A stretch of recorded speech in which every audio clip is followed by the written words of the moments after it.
I actually planned this stream quite some time ago, and now there's new games added to the list. So I just need to get these things uninstalled. I was holding on to them because I thought, I should just stream a little bit of them, just show people what they're like. Maybe they buy them, maybe they won't buy them, maybe they'll regret ever looking at them. But generally I don't put stuff on the stream that I absolutely hate. Everything's got some silver linings, some positives. So we're going to go through Kavel, which is like an arcade puzzler, match three like.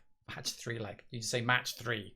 Spirits of Xanadu, which is kind of a sci-fi horror game. Wattam, which is Wattam.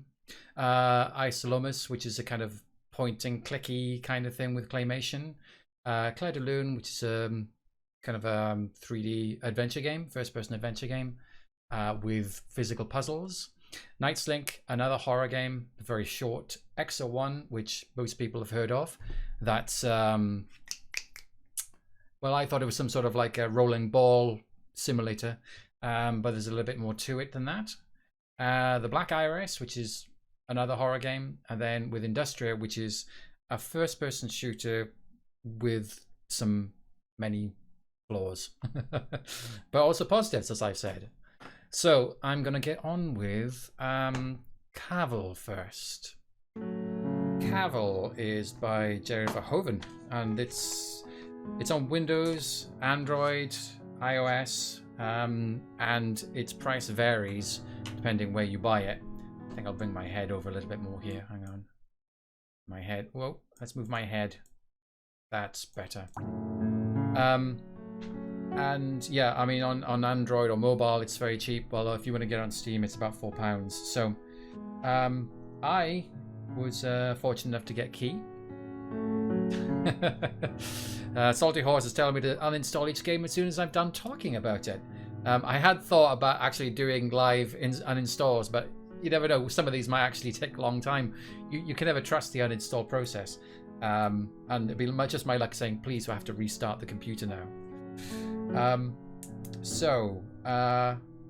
Yes, I do get a key for this, so I didn't pay for this myself on Steam, but I did pay for the mobile version afterwards because it feels more at home there. So let's just bring up the casual mode. So it's basically, match 3 type of game, but using tetramonos. And so you're trying to match pieces of the same color, obviously, and you get a point score for that. So I get 240 there, and then over here another 240. So that's great. Now in casual mode, I've got like 48. I've got 50 moves in total, and then the game ends. That's what makes it casual. Now, as you can see, there's some of these have got. Maybe if I can show my mouse pointer. Hang on a second. Right, show it. Right, so as you can see, some of these have got, this kind of solid soda bubbles is what Salty Horse calls it. I think they're more solid, but he's right. They're full of bubbles. So if you get those, you get a... I'll remove my pointer again. And you can see it can knock out everything in that area. But if I get 2 of them in one go, it can take out every one of that shape. So you can see these, there's 2 pinks over to the left there, the pink squares just to the left there, which are not, well, no, just one of them is not connected. And so they'll still be taken out. So we'll do that. There you go. A lot more points.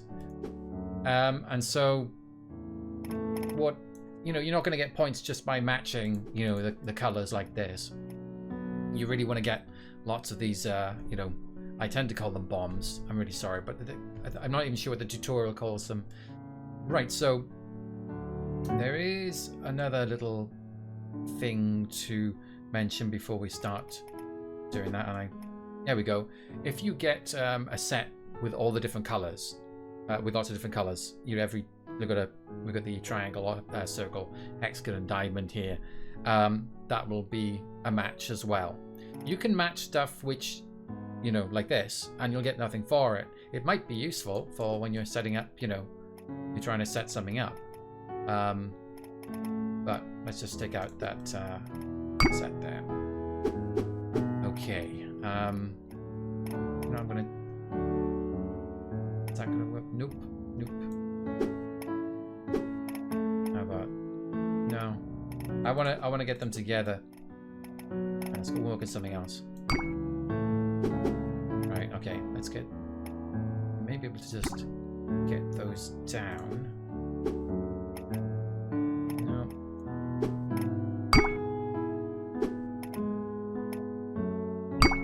Right. So I don't really want to take them out just yet. I could get the 3.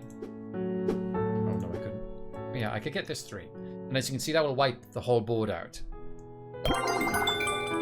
So the whole thing is regenerated and you get big scores. Now I can do that again here. As you can see, there's 3 just lined up. And basically that's how you keep on going. Now if you manage to get 4 together, let's see if I can try and engineer that. Right, I don't care about my score. Let's just try and engineer 4 together. Oh, come on. I'll get more on the screen.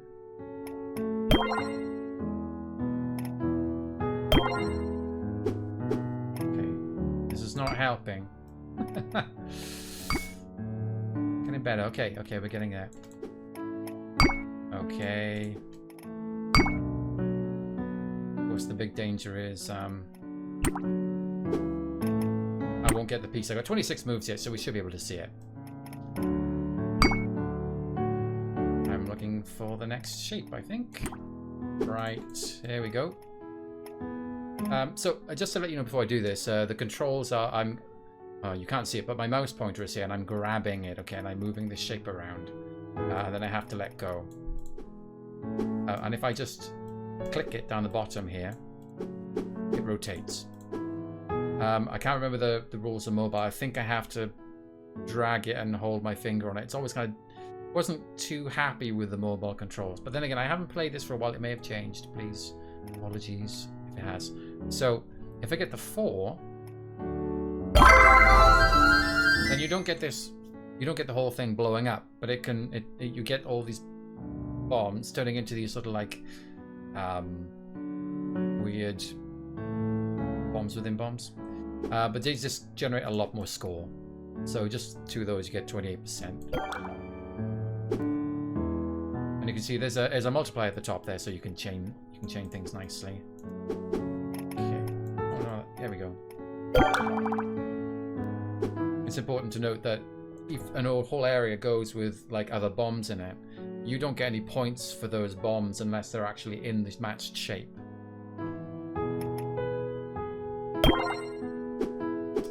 Okay, so let me just finish off this game, which I kind of threw just to show a few things. We still got another one of those.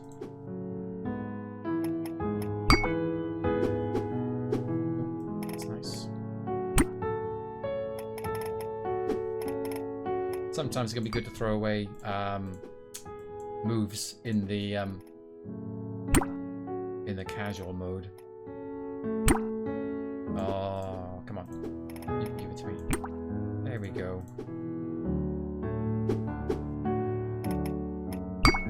Oh, I screwed it. Very good.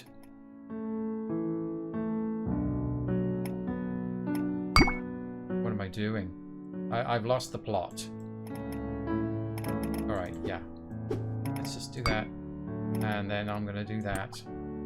And then... No, that's good enough. Let's hit the whole board.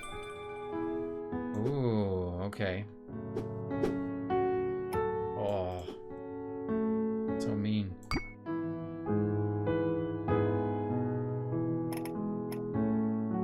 going to do with this? I'm going to take it. No, I'm just going to do it.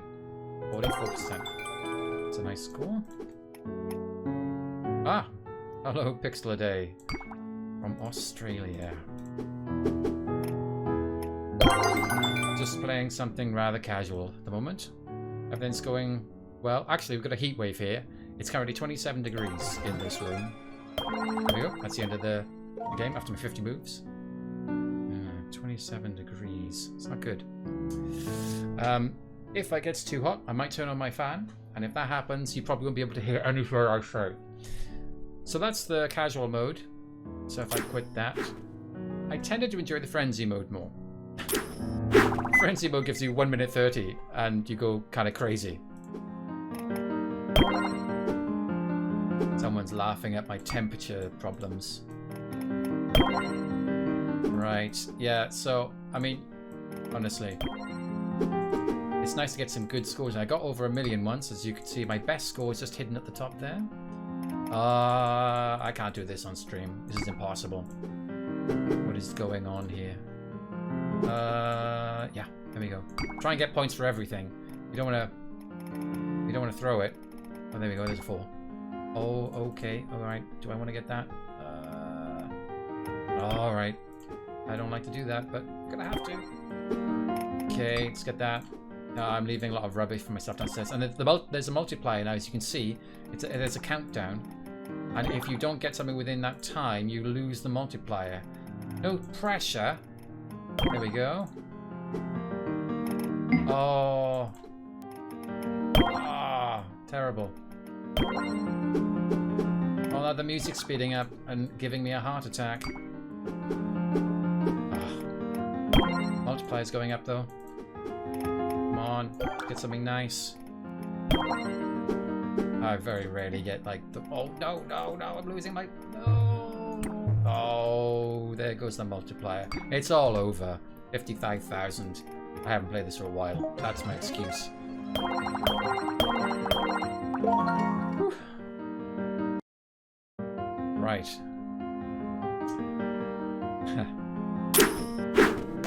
So, there was a conversation going on there. I wasn't able to concentrate on your conversation because I was concentrating on the shapes. When people ask why I moved from Australia to Scotland, I used to say for the weather, and it's more true than false. Not a huge fan of hot weather.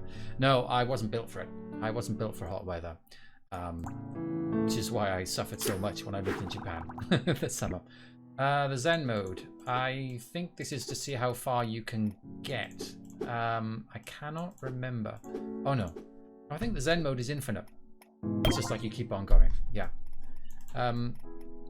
So, you know, there's no end to it. As you can see, there's no score at the top. So, you know, it's one of those modes you might... Mood modes. That you might enjoy just like, you know, clicking through casually. I had a lot of fun with Kavel, but I was mainly focused on the frenzy mode. That felt to me like it was like really hard. Whereas the casual, I always felt like... how can I put this? So the casual, I always felt like it was a little bit of the luck of the draw in some ways, but then again, I see other people's high scores and they're kind of crazy. So that's Kavel. I will now say goodbye to Kavel. Uninstalled. It's still on my phone, so it's not really genuinely uninstalled. Okay. Spirits of Xanadu. Let's do Spirits of Xanadu. So, this is actually a recommendation that I spotted from Greg's Steam account. I mean, he didn't actually physically tell me. I saw him playing it and say he was had a good time with it. And then I just picked it up and gave it a go. This is a surprisingly very lo-fi adventure. Kind of, you know, it doesn't have super fantastic graphics or anything like that. But it's serviceable, it's good enough, and does manage to conjure some weird dread. As you know, weird dread comes mainly from sound. Anyway, so as long as you got your sound right, then everything works.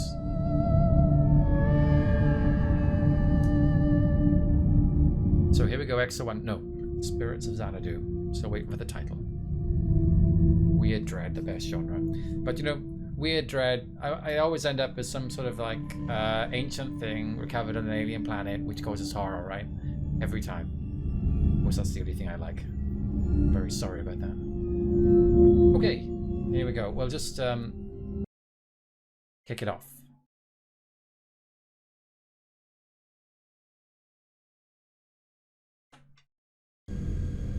Weird symbols and big stones, that's right. So here we go. We're autopilot, docking with the Xanadu. Mission, repair and recover the Xanadu. This is 1983, so this is an alternate history. And as you can see, there's the Xanadu coming up.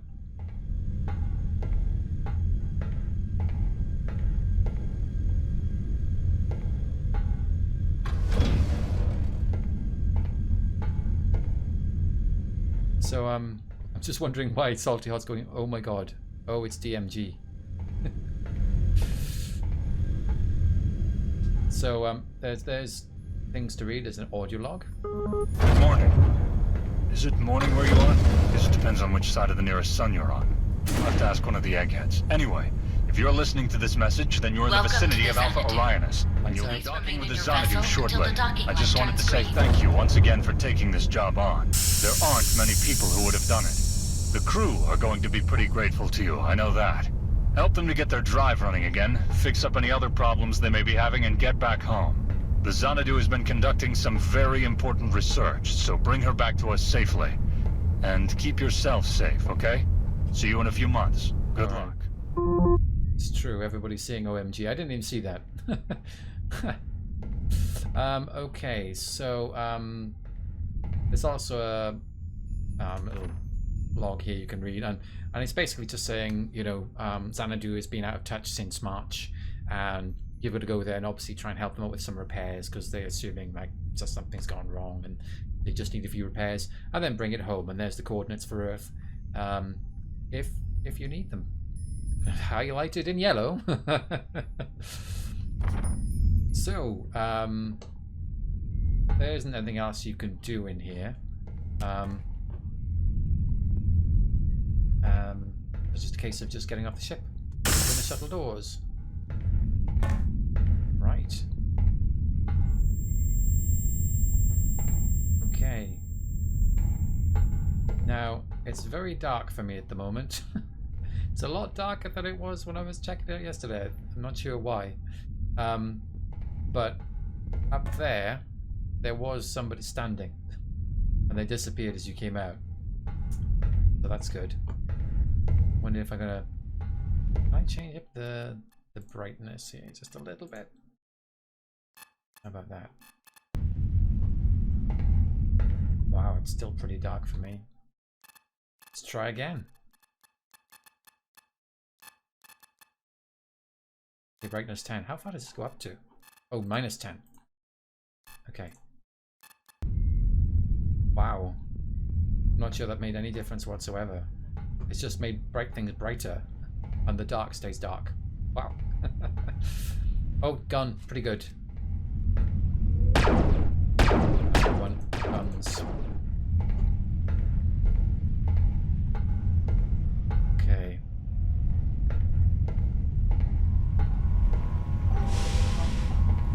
This is way too dark. What's going on?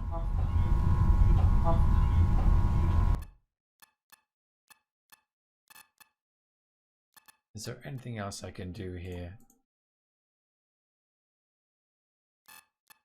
Bloom off? I don't know. Motion blur, volumetric lighting. Let's see how it goes. Oh! Is there a flashlight? I think I'm missing a flashlight.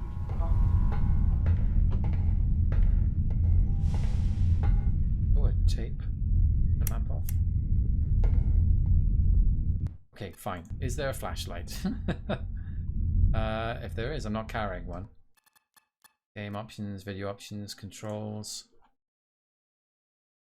4. I guess I don't have that.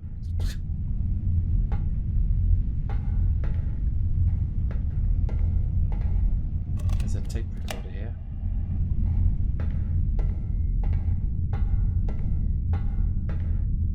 Oh, flashlight, there it is. What an idiot. Okay.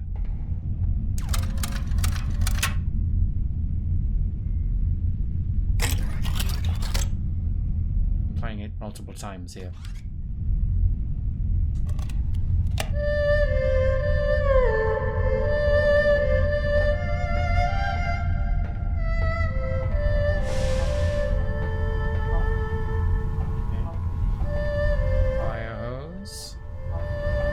Quite like the Chinese everywhere. I mean, yeah, it's not the first time you've seen that trick in any sort of science fiction, but you know, it's nice to see that they did that here. Here's the robot, doesn't seem to be working properly, which is off at the back. And here's the map. So we're here. This is the shuttle bay. So that's the full extent of the ship.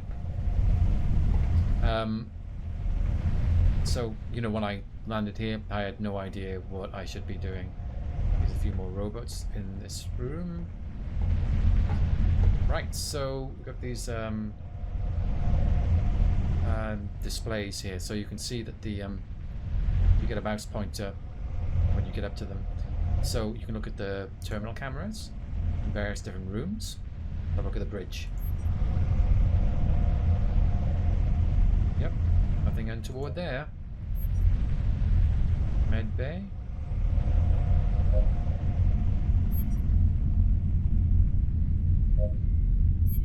Engine room. So, I don't remember if there's anything in these screens where you go like, wait, what was that? I don't really remember anything. Crew's quarters. Is this the Doom 3 engine? I don't know, but I just shot my screen. Survey room. I imagine something, but I see something there. Oh, no, there is something there. There's looks like some sort of robot walking around. Oh, hi. Offices. That's one. There you go. There goes another robot. So let's go back a bit. List personnel. Andy's saying it can't be Doom engine because you have a light and the gun at the same time. So there's that's it. That's the entire crew. 3 people. Captain, Science Officer, and Engineering Officer. Contact headquarters. Connecting. You know what's going to happen, right?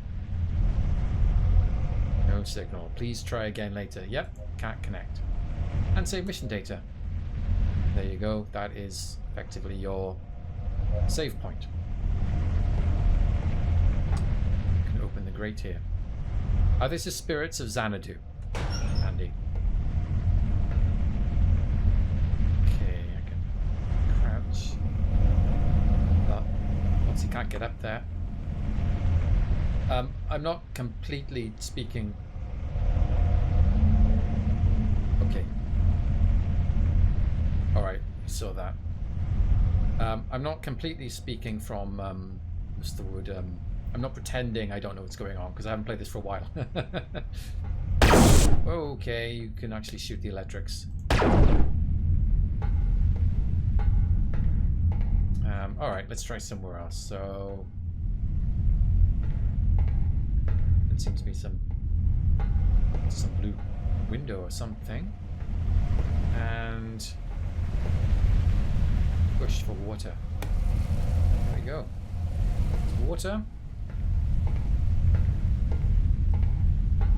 Now, I have to tell you one thing. Oh, a note. And this is, I'm not going to read the whole thing out, but it's just a page from a novel, a random page from a novel. There you go. Page 23. Someone scribbled 163 at the bottom.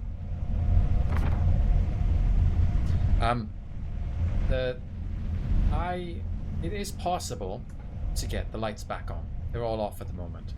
But you know what? I never worked it out. It's not difficult, but I missed it. I missed how to switch on the lights. And so I spent the entire game in darkness, which, to be fair, was actually okay. I'm pretty creepy all the way through. Okay. Got one of those funky airlifts. Okay, there's a scorch mark.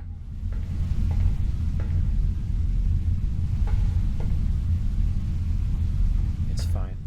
Hello. Robot coming.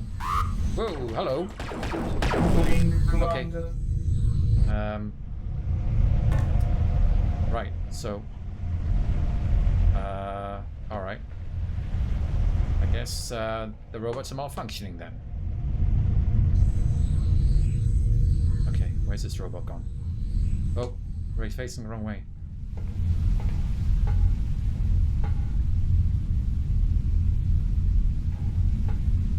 Where'd that robot go?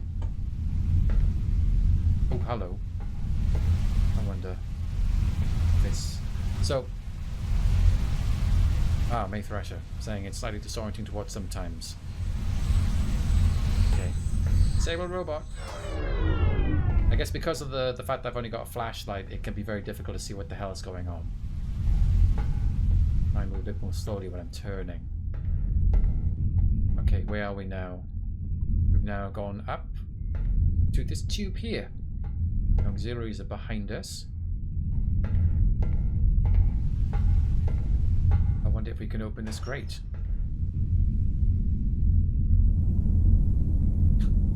Yes, we can open the grate, Joel. You've played it before. And this was like one of those bad React videos where they go like, whoa, I didn't expect that guy to get killed the second time I watched. Okay. So we're in some place. Tools. Is there anything to get out of these drawers?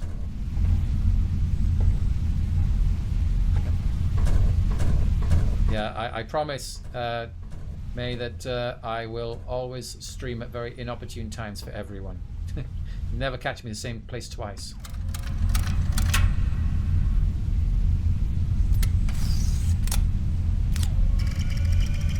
I wonder if it's going to play music like the other one did.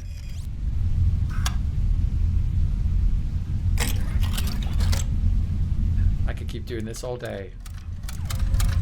Okay, fine. Nav server data drive 1. That's probably going to come in handy. For some reason. Oh, more drawers. Okay. Good. As far as I can tell, nothing to pick up. I can't remember if there's a lot of things to pick up in this. Problem is, there's not much difference usually between stuff you have to pick up and the stuff you don't have to. You know, that's very bright, that stapler on top there. I wonder if it's a swing line stapler. Although usually things you have to get are sort of more prominently placed in the environment rather than sneaked into the corner. Okay, I see robots. Oh, no you don't.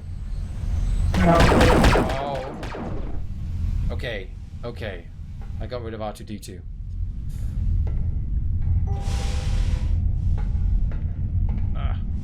R2-D2's in the way. So, we're in the auxiliary power area. The robot just came out of the loo. It was cleaning, and then it continued to clean. Ooh, engineering officer's room. Do program survey droid, or investigate periodic power losses in G shaft 3, fix oven door, move basketball hoop for safer position. I skipped a few there, obviously.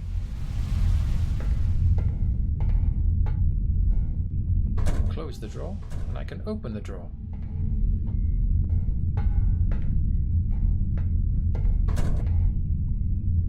Ah, reminds me of Infra.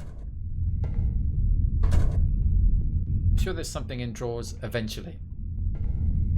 Upside down numbers. I fear a puzzle is coming up, says Andy. I know.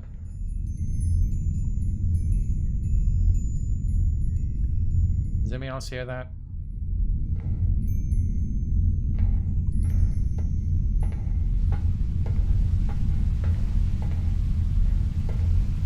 definitely a noise around here.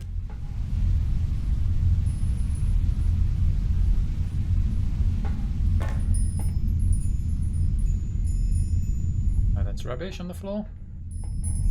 Let's close these drawers. Someone's got to tidy this place up. I'm here to repair and tidy.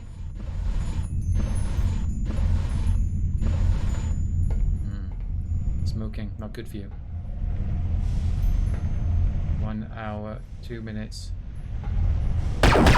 Just in case. Just in case. Okay. So far, nothing in here.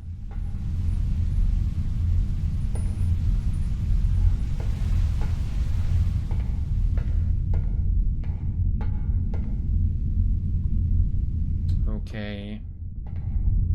There's some robot being worked on by the engineering guy.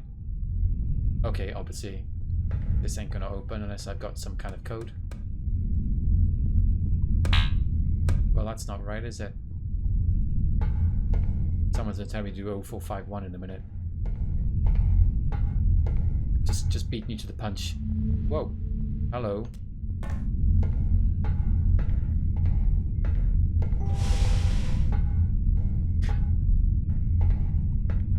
Okay, so where are we looking here? Okay, the toilets where the robot came out of. Okay, well, you know what? I'm going to investigate both. It's my job. Go with the mans first. Yeah, I'll leave the water on. And you flush the toilet? No, but you can flip the toilet seat and the lid. And then you can flush. You know what? This is the best place for me. I guess that's automatic. Oh, there we go. I'll just let you know right now. This isn't going to be some sort of part of a puzzle later. It's just simply, you know, additional stuff to look at. All right, let's check in women's toilets. Toothbrush. Was it 2 men and 1 woman, right? I like the fact, you know, they've got 2 toilets. Maybe I should have checked there was something to flush. I'm not gonna do that. No. If you're a game that needs me to check inside the toilets with this kind of, you know, graphical beauty, then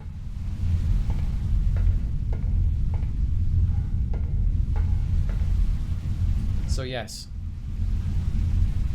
You can see there's something missing in the lights, and that's why the lights are all out. It's like there isn't a lot to the graphics, but I like you know, it's kind of like nice little displays. You know, not the best, but you know, lovely and serviceable. I guess that's something bad. Biohazard. Survey offline. Diagnostics online. Computers are off. Navigation's off. Medical bay on. Lab on. Utilities on. Defense locked. I guess that's what's shooting at me all the time. Orbit lock engaged. Autopilot disengaged. So we're not going to be able to get this moving. All the engines are off. Navigation's off. Artificial gravity, and we still don't know where people are. 3 people on board. So I guess these are the systems. Okay, it's an electricity shortage. Oh. 3, 6. How much do I need? 11. Oh, okay. They're adding up, he says. Remembering now. 32, is that enough? That's an overload. Okay. How many do I need? Oh, okay, reset.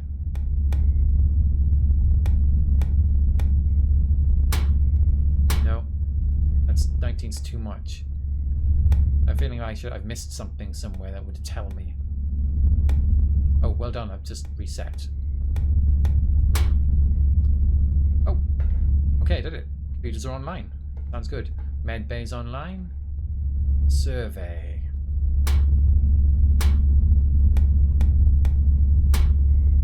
This is too short.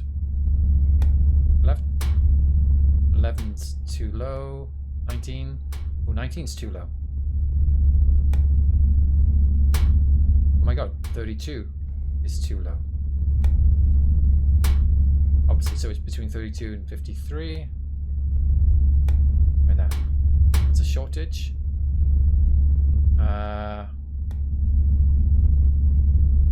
Expected this would be sharing all the fuse amounts between the 4 cabinets. You know what? I could spend all day doing this. But... oh, look at that. The fence is locked. I'd switch that off. I tried to shoot it. Okay. So is there anything else in here than these switches?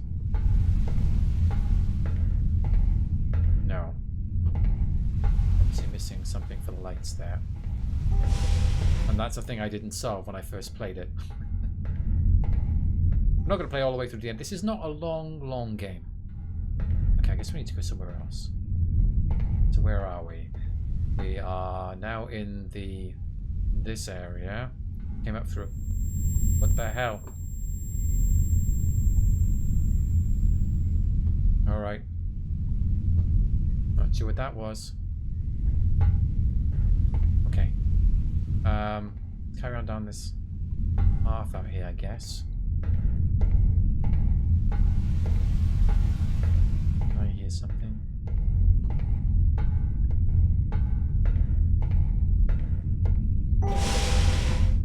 That door opens too quickly.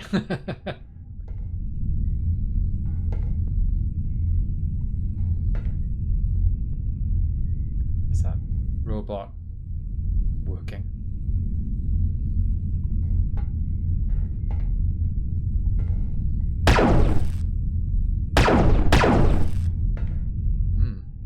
Okay, I'll just leave it there. Ooh. I'm guessing that's the engine?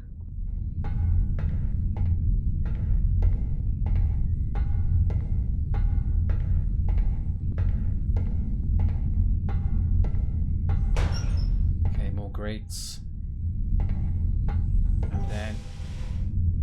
oh, those doors open so fast.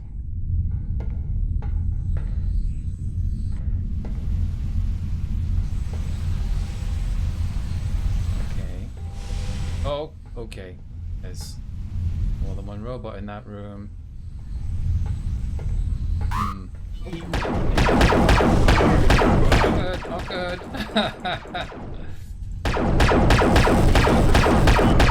Whoa. I would prefer to have just disabled them, but...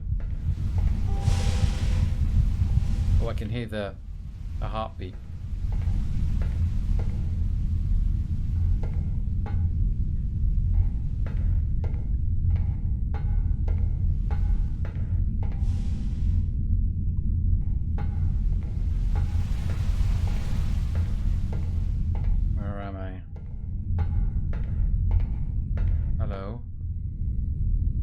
Yep, that's a moving robot.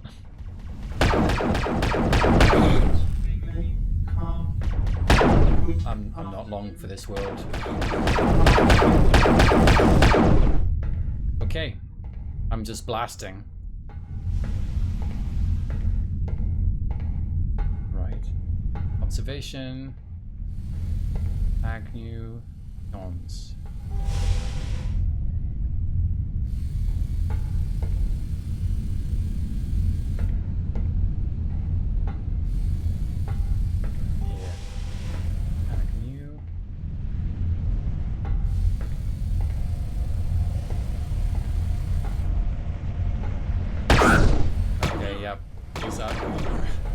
Shielded. You're not going to make it through there.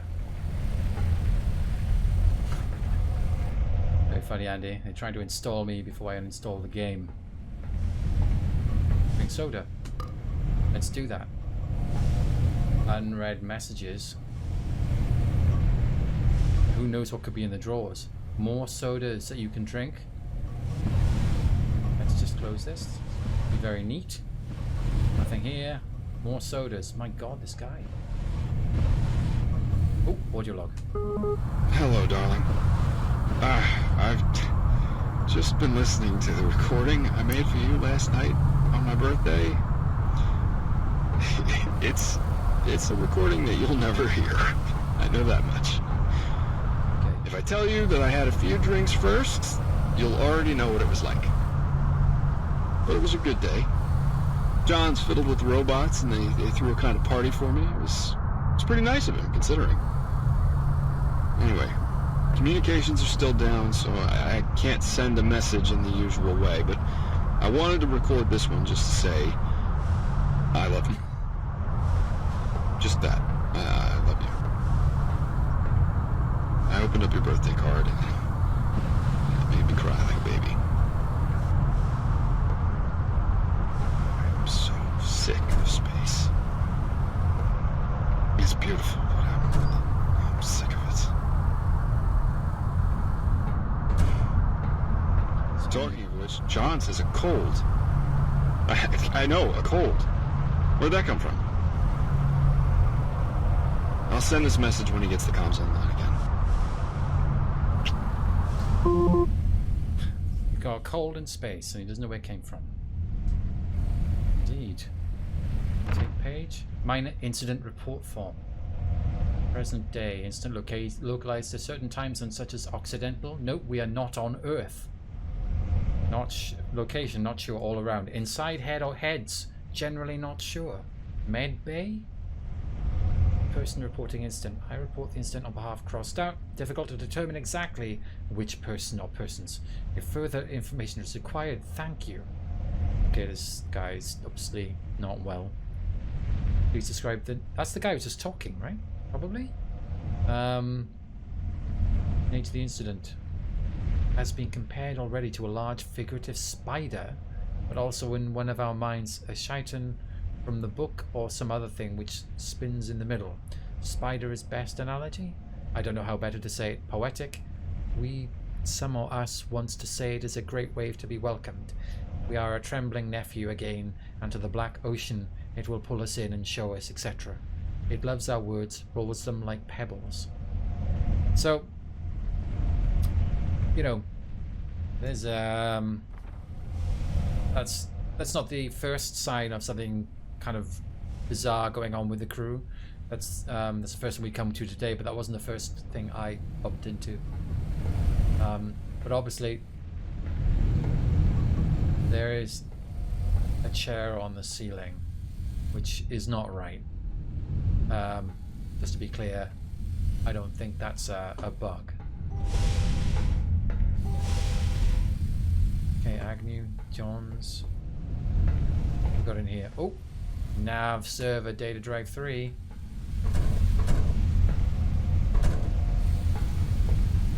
Tape.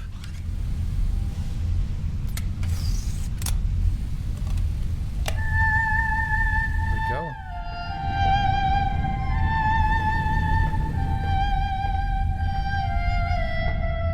Let's close these drawers. Okay, this is on the floor where it should be. Oh, I forgot that guy's emails, didn't I?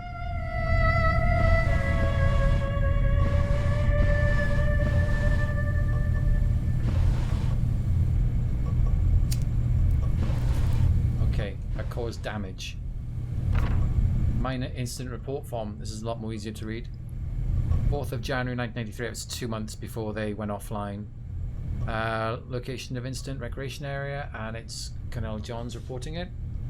He received a message at 9:32 from Agnew to say that one of the security robots had gone westworld in the recreation area. I'm familiar with the reference. I was unsure how to respond, but I immediately attended the site of the incident to find that Unit 15 had malfunctioned and was attempting to use its neurodisabler on the soda vending machine. I manually deactivated Unit 15 and moved it to the engineering area. I am currently looking into possible causes for the malfunction. Unit 15's last regular service was the 20th of December. At this time, no problems were noted. So, Unit 15 out of service until I figured out what caused the malfunction. Captain Zhao convened an informal meeting in the conference room, and it was agreed by Lieutenant Agnew that he would desist from using references to popular culture during the performance of his duties. How effective do you think this form was at helping you to report the incident to 10? So let's have a quick look at emails, and I think I might leave the game here. So if you're interested to see more of it, you know, I don't want to spoil everything. So what is that? Permutation.txt. Alternative lesser pure mutations hiding. Alternative lesser permutations. Well, you know, can do wonders with programs. Print alternative lesser permutations hidden. Go to 10. Okay, so I know I'm having trouble reading this too. Captain Johns, it's an informed message about his behavior from Sully Prescott, who I guess is on Earth, to Cornell Johns. It's an important informed message. It's off the record, asshole. A man in my position can chew your balls off from the other end of the galaxy and know that his words will stay just between the two of us. Unlike those messages of yours, which you thought were so nicely encrypted that we'd never intercept them. So, okay. You show misogyny, narcissism, sociopathy, and okay, so it looks like he sent something about the commander and her ability to lead this mission, and they're telling her to shut up, you sexist pig, or something like that. Her gender has no bearing on this, and her sexuality is frankly none of your goddamn business. I'm still considering to what extent it would be useful for her to know of your views. Consider this an unofficial reprimand. I have my eye on you. And here's another one from Maria Perquignon. Marie Peacock. Thank you for your email regarding our T606 range of automated defense turrets. I'm not at liberty to discuss the uses to which these other organizations have to put our equipment, but I can indeed confirm that the force field deactivation switches must always be placed outside the range of the field itself before the unit can be activated. This is a safety feature and a legal requirement. So the turrets with the force fields apparently have a deactivation switch outside of them. That's good to know. Right. So I guess I will leave that there. I will say, as a sort of mini review, I found it, you know, it's not the best horror game, sci-fi horror game, but it's not bad. It managed to build some mood, and walking around the ship in all this darkness is pretty creepy. And, you know, it's just interesting piecing the story together.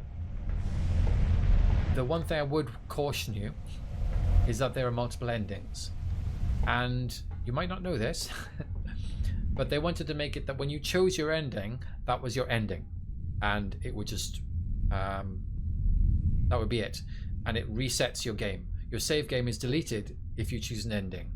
I chose poorly because I just wanted to see what happened. I knew it was a bad ending, but I chose it anyway. And then it was reset. I was really quite upset. However, I will say that terrible ending, I feel like of the three, it was the more impressive. So maybe I chose wisely. But yeah, that's Spirits of Xanadu. And how much is that? This is by Good Morning Commander. It's about £3, and it's on Windows, Mac, and Switch. Which, you know, £3, it's pretty good. I did enjoy it. So Quasiar's telling me that Good Morning Commander is also a game by the devs that's pretty neat and free. Okay, should check that out then. Right, what am I going to do next? What's next on my hot list? Okay, so Wattam. I bought this shortly after it came out. The whole plan was I thought it would be kind of cool for my daughter, but because her kind of game. She played it once and that was it. So I'll show you how it starts off, and then I'll jump a little bit further along so you can see how crazy it goes. Long ago.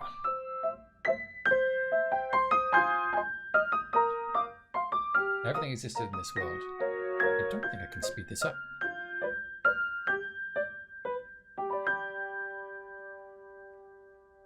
But then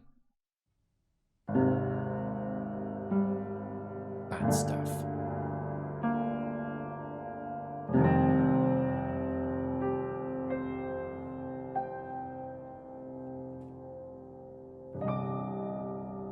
Everything was lost.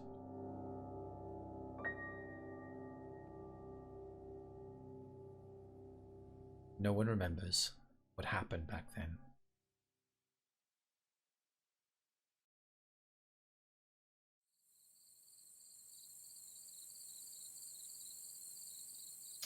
So Salty Horse just saying that I wonder if Keita Takahashi still likes it because he kind of hated we're working with Funamina, which, you know, yeah, it's said for good reason.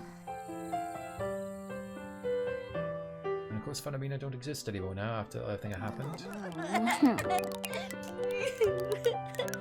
Why am I alone? Okay, I am the mayor. There we go. Oh, I can... Okay, that was a trigger, so I did the zoom out and zoom in. Pressed the wrong button. Well, may not be that alone. There's something up there.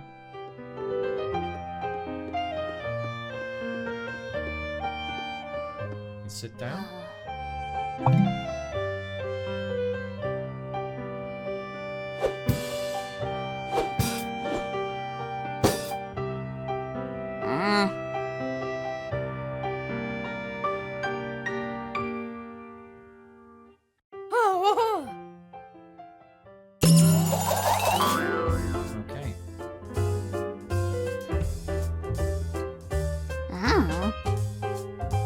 So there is a lot of like little micro cutscenes in the game.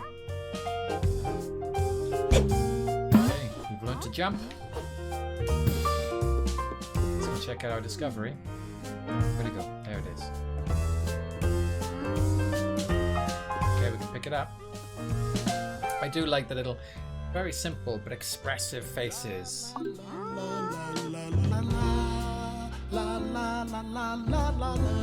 Are you picking it up? I did press Y.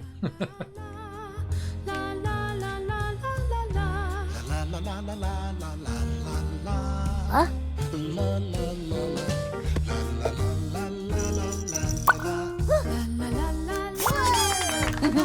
Welcome back, Stone. So that's a message hidden by my head there. Maybe I should just move my head over to the other side. There we go. Okay, let's go and catch the little stone.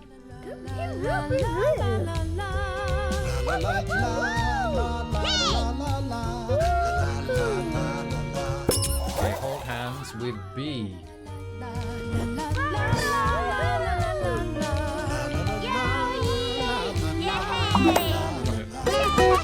I think I almost threw him off.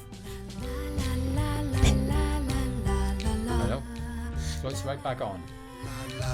Select character with the stick, so you can move this pointer and do any character. So I'm with the stone guy. Wow, it's quite slow.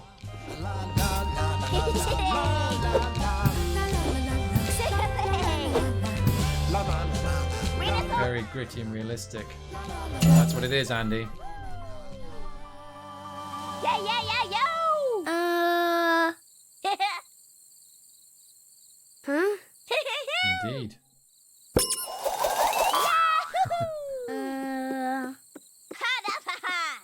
Okay, let's go and grab this the mayor guy if I can.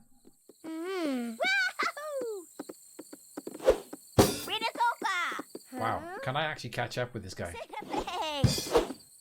No, it's the faster model. You know what? Let's just go and check out a stone. This is sort of like the way it sort of encourages you with, tells you about quests, if you want to put it that way. You know, someone like have a question mark above them and a picture, that sort of thing. Huh?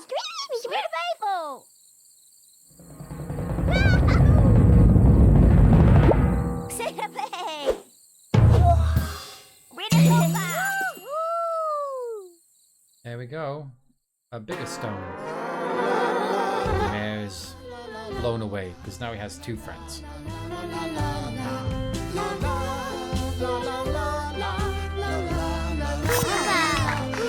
Back rock.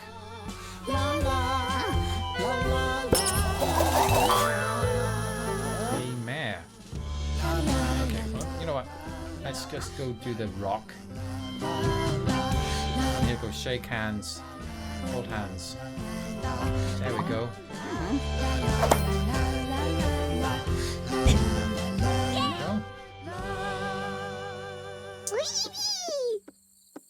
Okay. It's cutscening again. It's out of my control.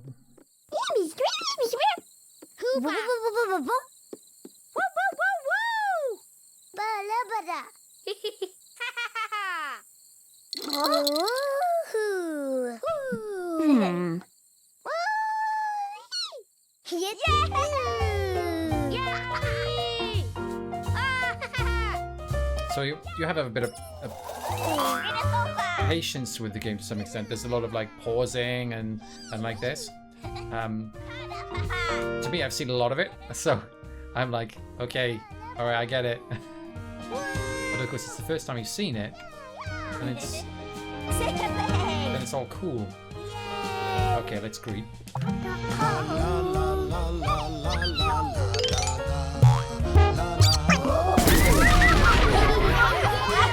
Oh no. What was under Mayor's hat?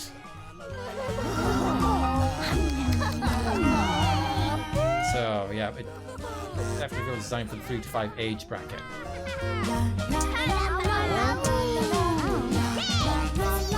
Okay, so if I press Y...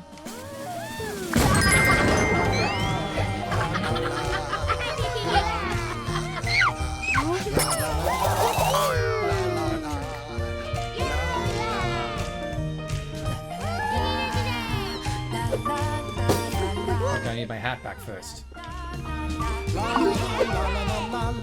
Okay, so you can see it's giving you a prompt to use the hat again.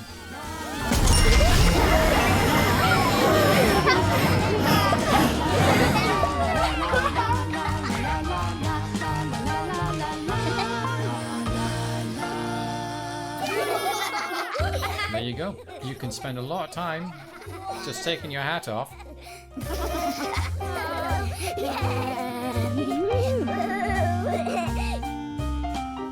Now what's going on?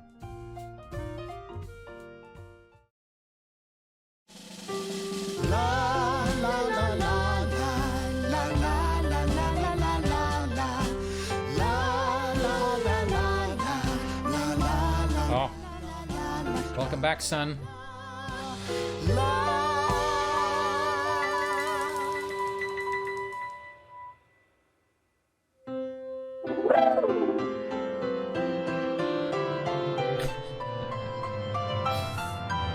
Saying bombs are fun. Wow, how many children were radicalized by Wattam?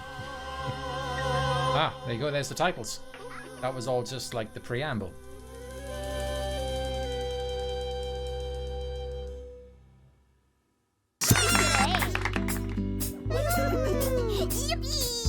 So, let's go and oh, it's in a cutscene. I can't come out of it.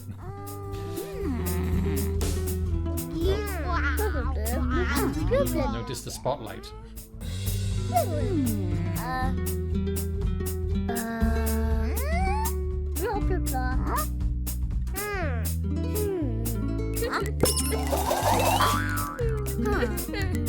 Boogie woogie.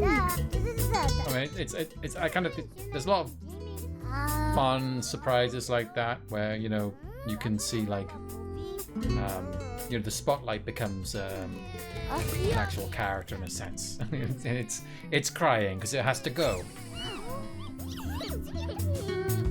and all the characters are shocked by it.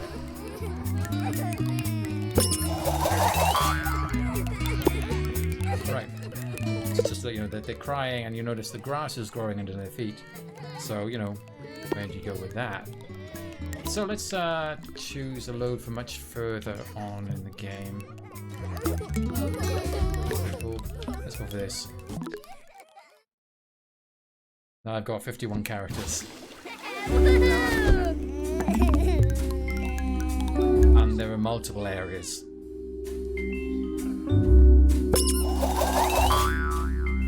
So, just to be clear what's going on here, the sushi has lost all her eggs. You see she's got one here. And it's your job to go seeking where the other eggs are. She's lost them.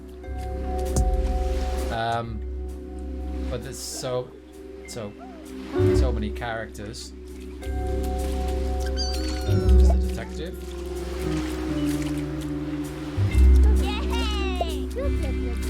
So you'll find that there's a lot of the earlier characters speak English, and then later you get some Korean, and there's Japanese. If I'm right, I think one of them is Russian as well. Oh, I let go of that. There you go. Quasi-otter. The game is totally up my alley. The poop kept me away, but I don't think it's actually gross. No, there's a lot of poop in this game. I made a lot of poop. There we go, there's a poop. There you go. There's a poop as well.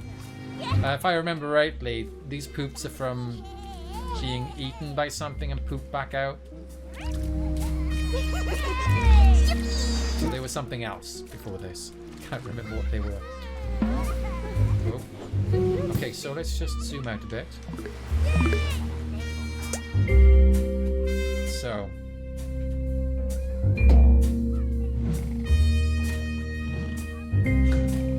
It's very accurate poop. However, the poop doesn't normally talk to you. There's the sun.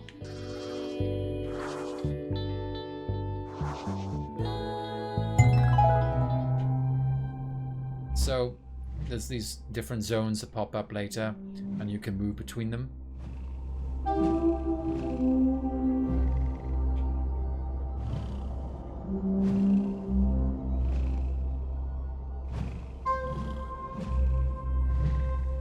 And around the side here. Oh my god, is there any space? Actually, I think I could just move one out of the way, right? Detach. Oh no, let's connect.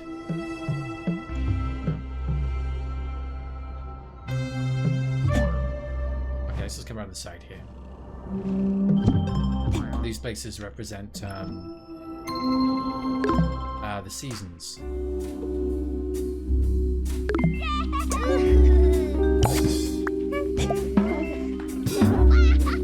Okay. Gotta get used to the camera. Okay, flush.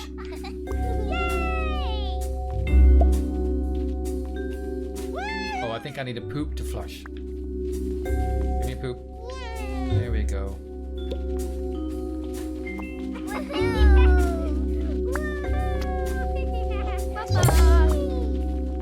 Okay, get him on top.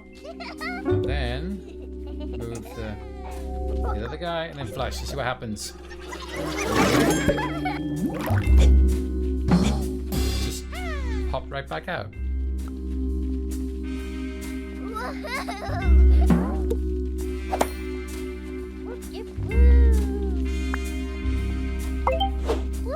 So you can also borrow their hats there. He's got the hat. I like the fact that the hat has got a hat. And let's see. Let's get grab somebody else's hand. X. Oh no, X. V. Let's get someone else in this circle. There we go. Let's get Milk. There we go. And go around. Maybe you can make a circle. And with the right hand there.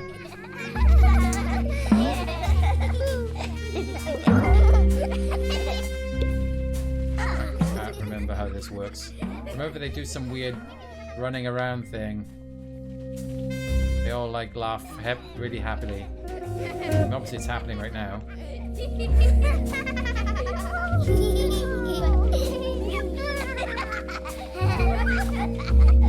Maybe it's happening. Yeah, maybe that's it. I remember something a lot more traumatic. Well, not traumatic. Okay. Break off. I'm going. You know what? I'll have my hat back. Thank you. So, Quasiata. First of all, Andy's saying how economical it is in terms of character animation design. It is. It's very impressive. I mean, I look at this game and it's just really clever. Not quite as genius as how they let you control anything at all in the game. It's still effective. So the thing is, I kind of partly to go with Quasiata's point. Is there anything keeping the game from being 10 out of 10? It gets kind of confusing trying to move from the character you want sometimes, especially if they're close to each other. And if they start like messing around and following you around sometimes because they want to be involved, and that gets on your nerves sometimes when you're trying to do something. Also, there is a very clear quest path through the game, if I want to put it that way. Like, you do this, you do this, do this, and then eventually it ends. But there's a lot more to do if you just figure out like the kind of combinations. You put certain things together, then something funny will happen. And there's like, how many characters are there? Can I bring them up?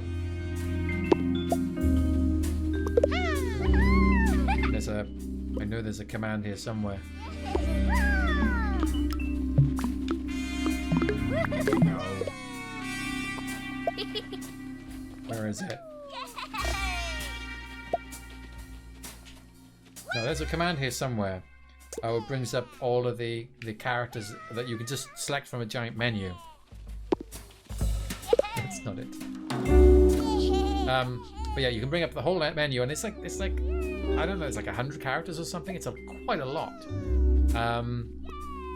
And to search through them for interesting combinations, it just became like, well, unless I had a quick idea, like put this guy with this guy, like put a poop on an ice cream, for example, ice cream cone, put a poop on top of it, so it looks like an ice cream. Then other than that, then I just sort of like gave up. Okay, I'm kind of done now. So it's kind of fun, but it's just, I don't know, there's something a bit weirdly insubstantial about the whole experience after a while. But you know, there's also little goals like how tall can you make a tower so people can climb up on each other. Let's get this spoon up here. Okay. There's this guy. And what could also be interesting, you do this to someone like the mayor with his hat, which explodes. And then tell him to take his hat off when he's got loads of people on top, and then you've got a huge explosion. Stacking. Not sure I'm familiar with that. It's amazing how well they hold together. Oh, he's climbing on top of somebody now. And let's so take that again.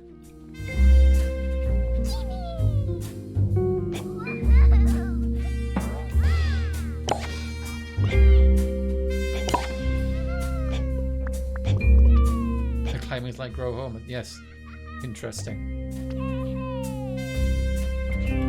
Okay, there we go. So you know, you can make all these weird combinations. Although, looks like this tower's having a bit of a problem there at the top there, but it's still moving.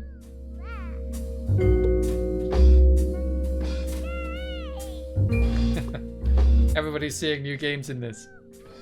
Stacking. Lovely planet. Right. Ship is a poop deck. That's very good, Andy. So yeah, I'll leave it there. I mean, it's how much is Wattam? It's still it's priced quite highly, I think. Yeah, it's about £15. It's on, as far as I know, it's still on just Windows and PlayStation. And I'll send the link now to the website. But yeah, it was kind of fun. I got it basically from my children, and well, one of my children, and she didn't want to play it. Well, she did say she didn't like it, but she never asked to play it again. You know, do you want to play that Wattam again? Let's put Minecraft on. Maybe it was a bit too young for her. I don't know. So let's go back to my loading screen,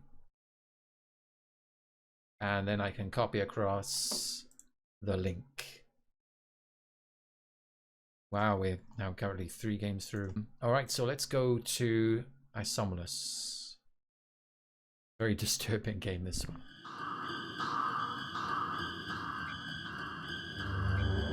Dust all over my hands now.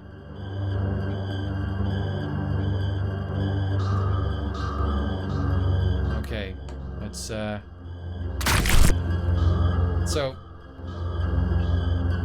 this is quite a short game, so I probably won't play through the whole.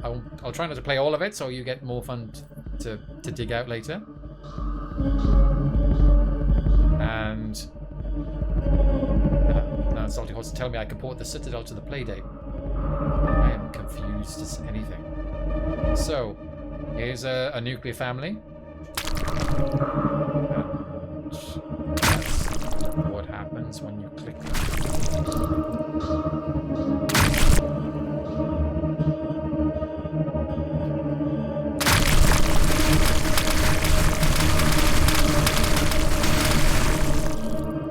I'm not going to pass any comment about what this is.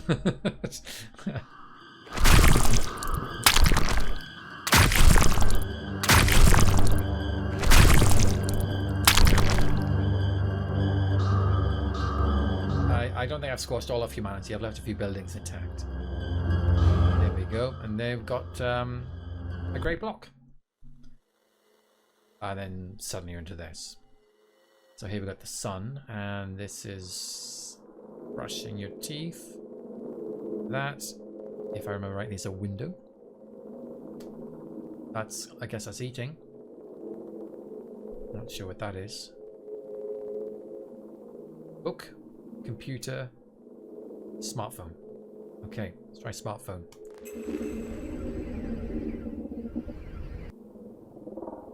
Okay, we've used up some of our day. Let's now have a look at the computer.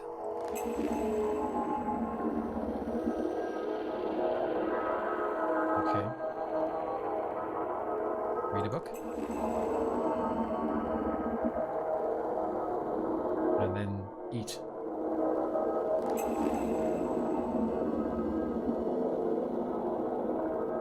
I guess we got time for one more thing. Let's brush our teeth before we go to bed.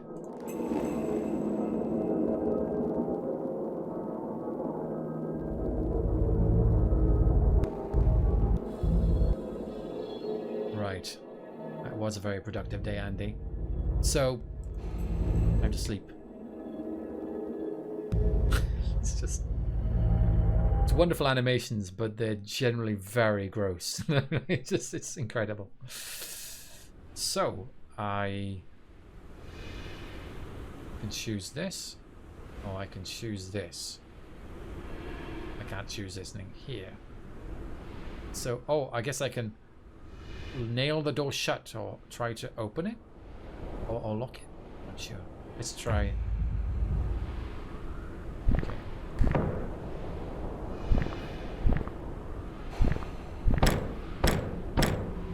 Alrighty.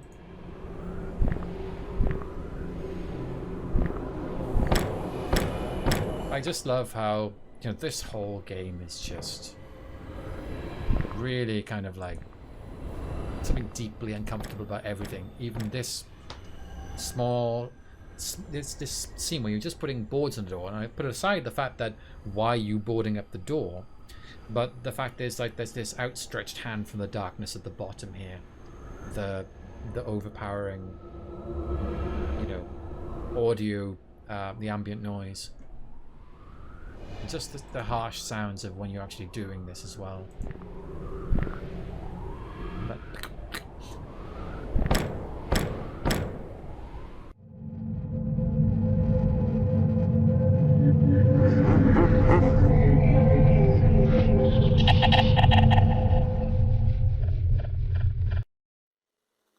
another day. So I will leave it there because, as I said, it's not a very long game. It does have multiple endings, and I think one of them is harder to reach than the others.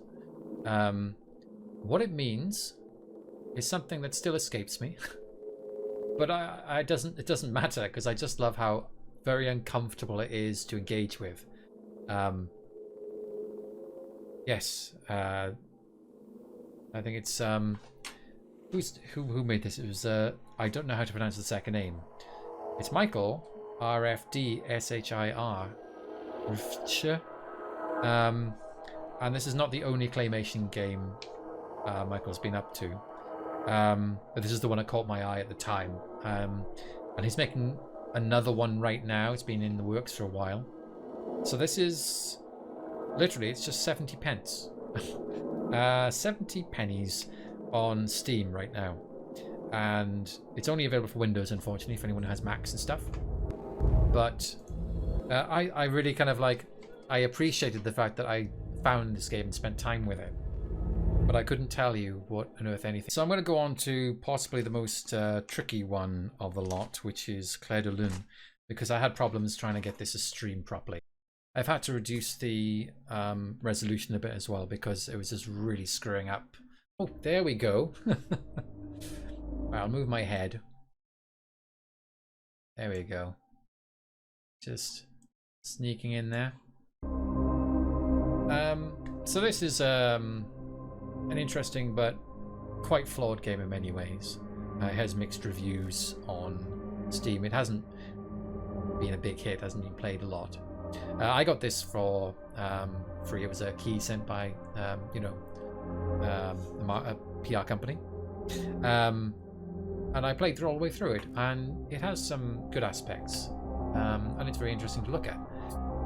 But the flaws are sort of significant in some ways. Let's just try. Here's a new game. I don't think I'm famous. I get a lot of PR mails with lots of, would you like to get a key for this game? And I'm like, no, I don't want to play. I don't want to play this game, which is like Overcooked 10 or something, terrible. Good night, Pixel a Day. Please enjoy your creepy claymation dreams.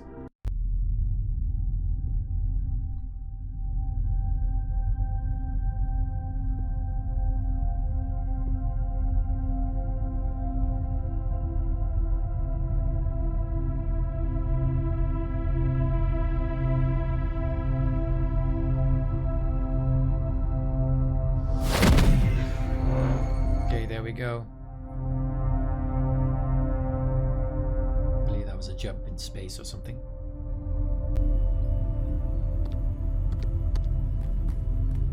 Arturo, do you think this is such a good idea? Absolutely. John, you've never steered us wrong. Me? You were the one who said we should come through here. Was it me? Well, I've never steered you wrong either. We scanned for patrols. There's nothing here. You're fine. Yeah, okay. Just, we have a while to wait for the jump drive to charge.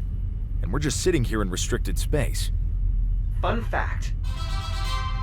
97 ships were captured in restricted space last year while waiting for their jump drives to charge. Soldier was saying he thought we were supposed to be Claire. I'm afraid not. This is a dad game. You are the dad. And you do get lots of these choices all the way through about how to respond in a conversation to Arturo, and they don't have any impact on the gameplay. And to some extent, that's good, really, because I didn't, it's not necessarily fun to have to interrogate, branching trees. It just produces different responses. It doesn't change the overall shape of the game. Wow, that's very reassuring, Turo. Thanks. You're welcome. I'm so helpful. Hey, Dad. Hey, kiddo. Turo was just regaling me with his fun facts. Ooh, got any for me, Turo? Fun fact, out of all the people named Claire on your home colony, only 7 were arrested for committing arson last year. Huh. Well, that is good to know, I guess. Yeah, isn't that amazing? It's a full 34% below average. Okay then. How long until our next jump? So it's A few quite hours. Interesting. I think that I mean, it actually looks I'm bored. quite good in here. The graphics are Hi, board. I'm John. better than average. I mean, it looks better when it's on HD rather than also 720, hungry. which I got on at the moment. Don't say it. Okay, also hungry. How about I make you some food then? Guess my choices. That would be great. Thank you.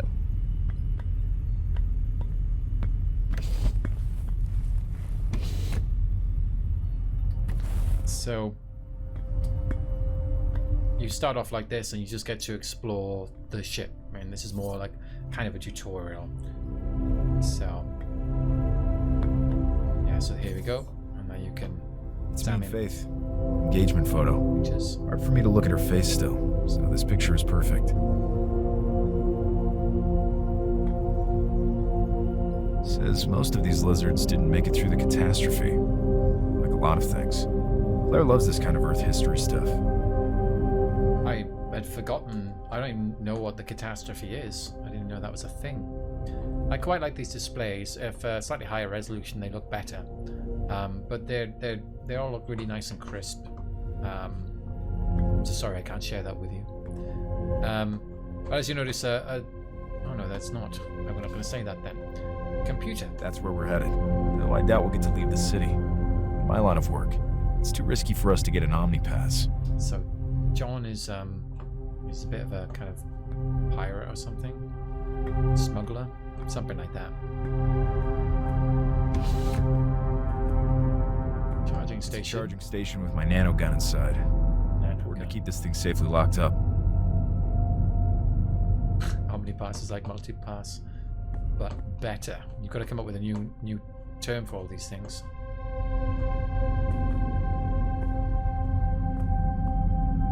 Yeah. Seen better days. Transporter. It's a short-range two-way transporter. Goes a couple of miles. Handles organics. Pretty handy in my line of work. So when I started playing this, I was kind of enwrapped, to be honest. I was like enjoying looking at the ship and kind of amount of detail and everything. There's just like stuff everywhere to look at. It doesn't have any impact on the game, you know. I was just marveling at like you know, conduits and cables and all that sort of thing. And I was just impressed they went to a high level of detail and everything.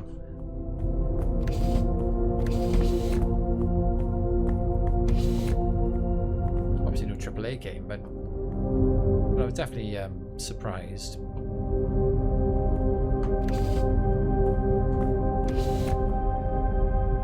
Food dispensers, microwave,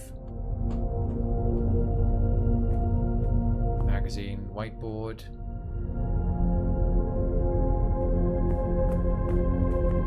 Okay. What you looking at there? Just pictures. Hello? Friends from back home. John Dog TV. About where we're going? No, I think it's exciting. Our old place reminds me too much of Mom, anyways. So Mom You know hasn't me. made it. I'll make new friends. I always do. Yeah, well, this will be the last time. Yeah. Okay. Just sucks So that what I they're really couldn't trying to even do say here goodbye is to sort of anyone. Develop I think I could even just a relationship send a between message. you and Claire, because what's going to happen No, I mean, is that if you're going someone to get traced it back to separated. us, This is it. pretty This is pretty dangerous. much how much you see of Claire the entire game, Okay. and you're going to spend the entire time trying Where- to track down I know Claire. my So this bit here is all about a lot of establishing the relationship. It is the thing. That's it. Turo. This is about it.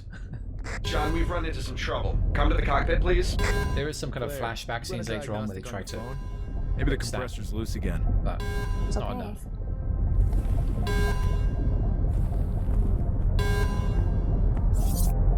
Okay, return to the cockpit. I walk straight into the kitchen wall.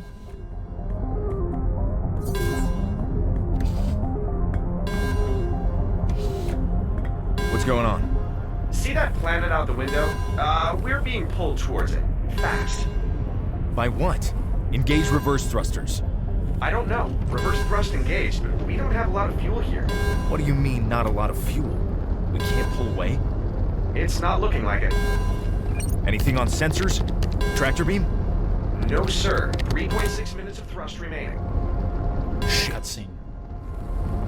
Claire, get to the escape It's pod funny. now. There are swear words in this game, and it doesn't really need them. It could easily be a game that's like, you know, Thrusters, Turo. I don't know, it's like older children. Because we're going to land the ship. But then the swear words Save pop fuel in. for the landing. Some of the deaths are pretty gross. It's a 2-line keyboard. I didn't even notice that. Good spot.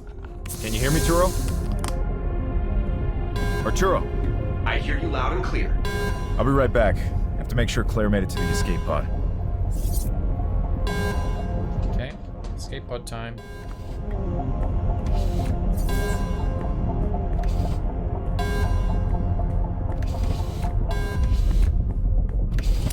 You all strapped in, Claire? Yes? Dad, what's going on? I don't know. Something's gone wrong, and it looks like we're going to crash.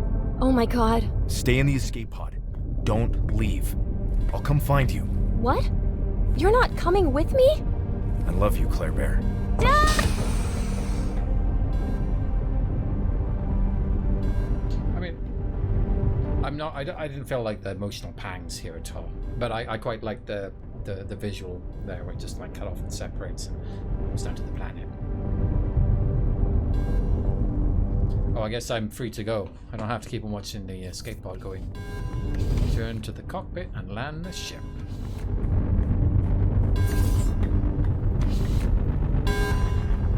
Okay, Turo. I'm granting you full flight control. Oh, shit! I'm also dropping AI security protocols and granting you high-level problem solving at clearance level 5. It is a 2-line keyboard. I can see the Matrix, and it's full of stars! Settle down, Turo. Confirm you have Claire's location. That's a negative, boss man. She's still in transit. Get as close to her projected location as possible. Will do. But we're gonna need to shut off the inertial dampers. Inertial I dampers. promise you won't, die. That's not very encouraging. Disengage inertial dampers on my mark, and route remaining power to the AI unit. Redirecting power. Land my fucking ship, Turo. It's my ship too, John. Me with the swearing. Why? This isn't an adult game.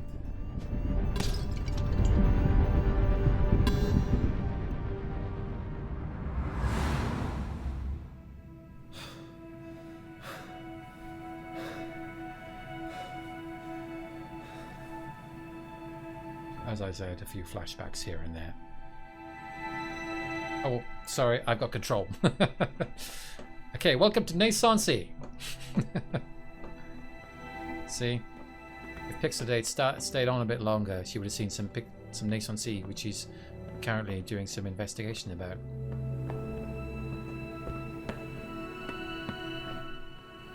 Not as good as the Spirits of Xanadu toilets. They don't work. Claire? She's gone, isn't she? I didn't know. I can't believe you. I'm sorry. Claire, Why didn't you think of us? Huh? Why not put us first? I screwed up. I never thought. Just leave me alone. So, I actually thought about streaming Nightslink. Now it's been mentioned in the chat a bit more. I actually thought of streaming Nightslink at some point, but I'm not sure if you're gonna really want to watch me do the same jump about 50 times. Damn it. It's very frustrating, Gotta get but Arturo back online. also perfect.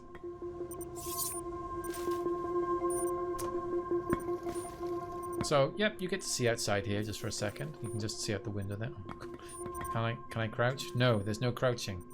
Can't turn this on until the main Okay, it's fine. Let's skip. So, doors sees shut. okay, what am I looking for? 2.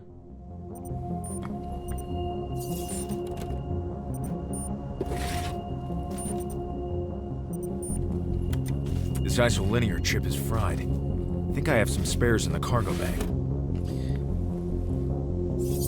There's a nice solidity to a lot of the tech in this game, which I really like. There's a lot of clicking and things sliding out and, you know, putting things in and tapping. And I really like that aspect of it. It disappears for a while in the middle of the game and then comes back again later on when you get to a place. Very good. My English is really good today. No. Door is seized shut. Oh yeah, I've got to find something to open the door. I'm not sure whether to respond to the chat or actually deal with my door. Okay, fire extinguisher. Obviously, that's going to be a way to open a door. Doors. Okay, maybe not the fire extinguisher.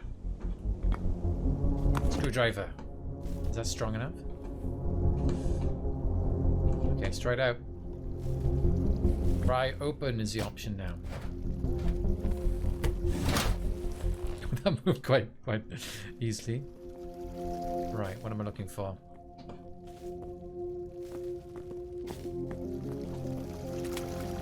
That cool leak is going to be a problem. Oh, this is also going to be a problem. Thank goodness I had the foresight to pick that up. Oh, there we go. Isolinear chip.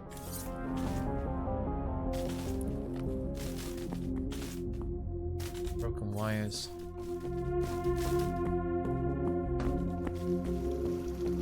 Okay, let's put this into the mainframe.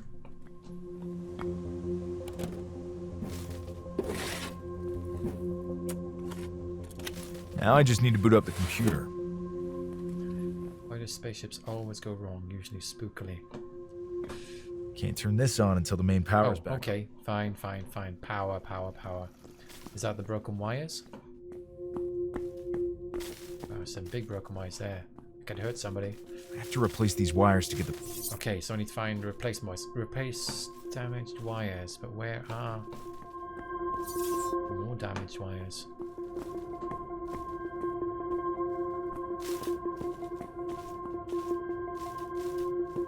Sticking out these wires here. Okay. I love that. Just they come off as a bunch like that. It's a big unit.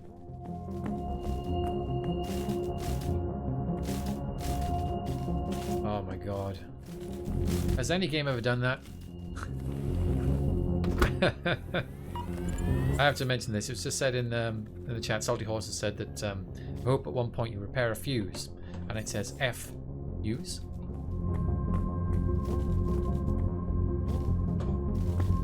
Okay, is that enough? Is that repairing the power? Oh, looks like it.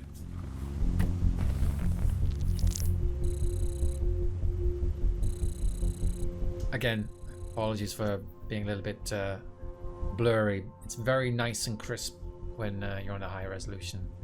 Okay, let's format. I mean, look at this stuff. I didn't have to do this. They could have just said formatted, you know, but no, all this audio visual. So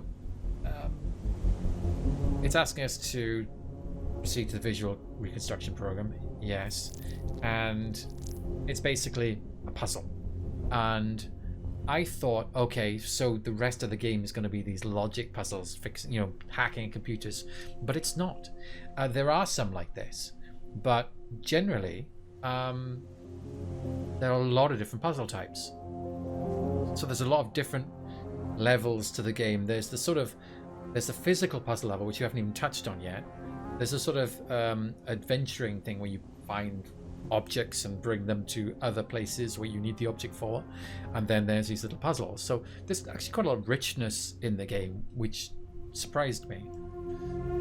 So I'm gonna create all these outputs. There's gonna be a red output here. Let's make that's gonna be a none there. Want that a none there as well. So we just make it pass. Then we can Make that a knot. That's red. And we've got one red input. And knot's not going to work. Or, there we go. That'll do. There's 2 red outputs there. That's a very interesting question, Salty Horse, when you get a gun. You do get a gun shortly, but it's not a shooty gun.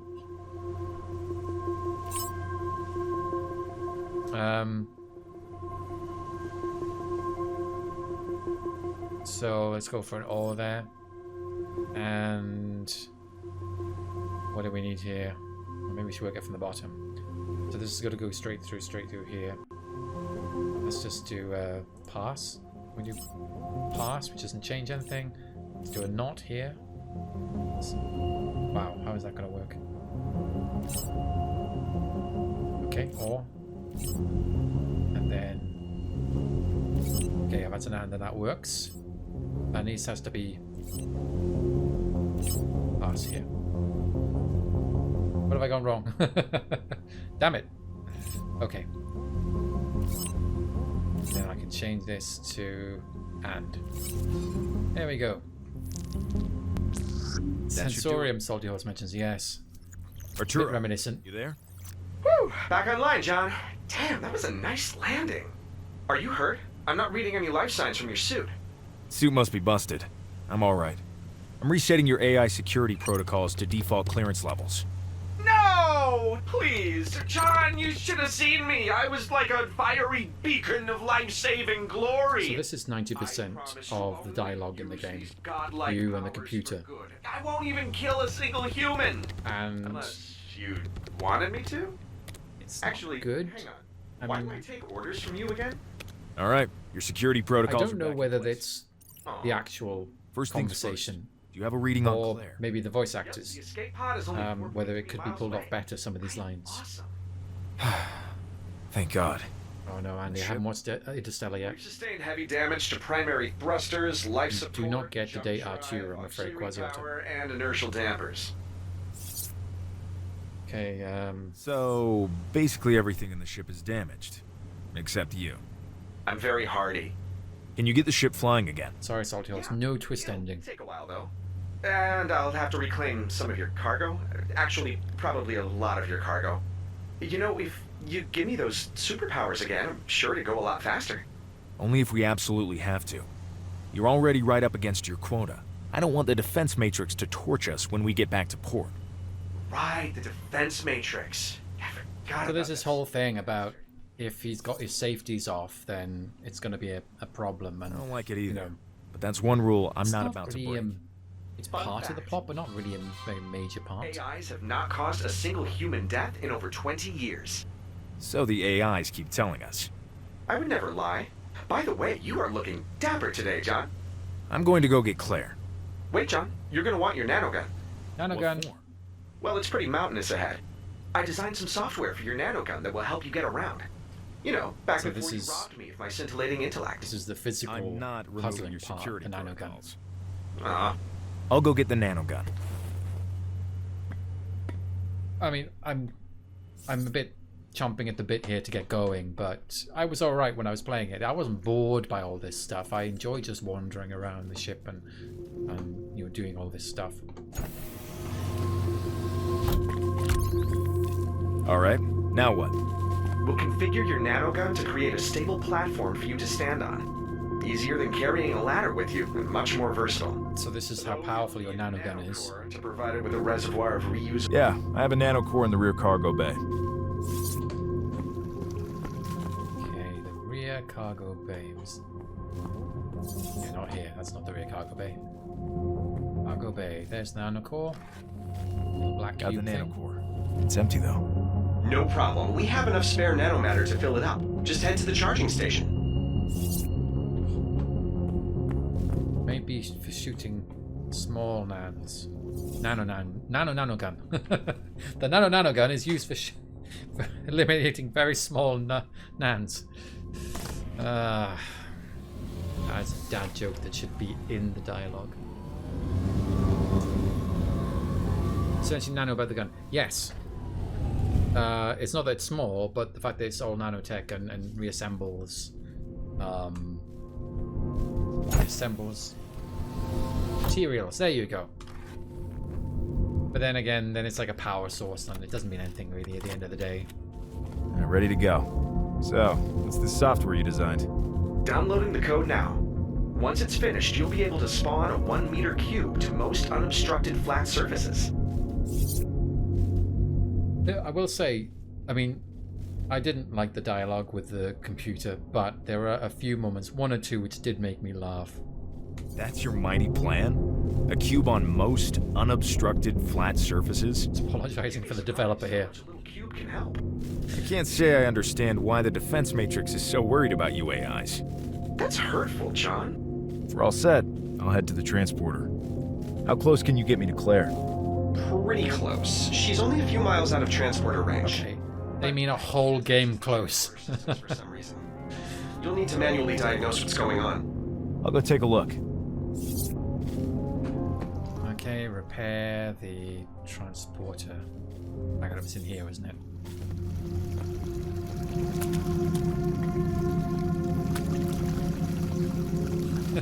There's your air fuse, but it's not looking for fuse yet. Okay. Alright, I guess I'm in control of this. Run diagnostic.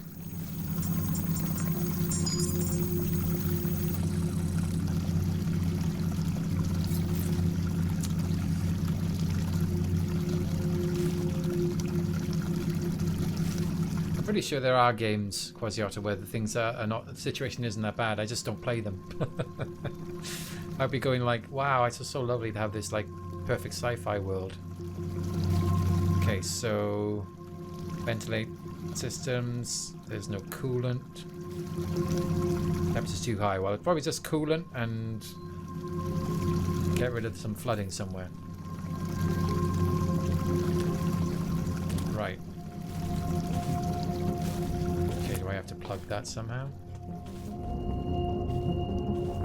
Do I find objects? Well, I literally can't remember. I mean,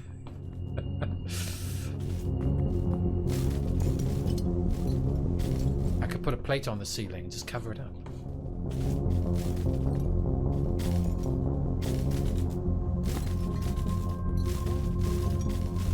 Well, that was a good explore there. Anything in here might be useful.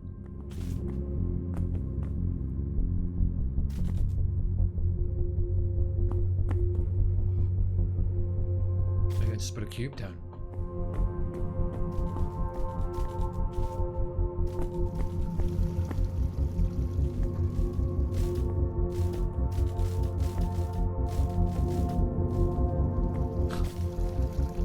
Okay, leak.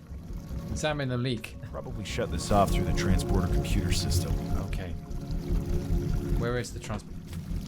Okay, so... Oh, okay, so I just... Oh, I didn't look at these settings over here. What an idiot. Right.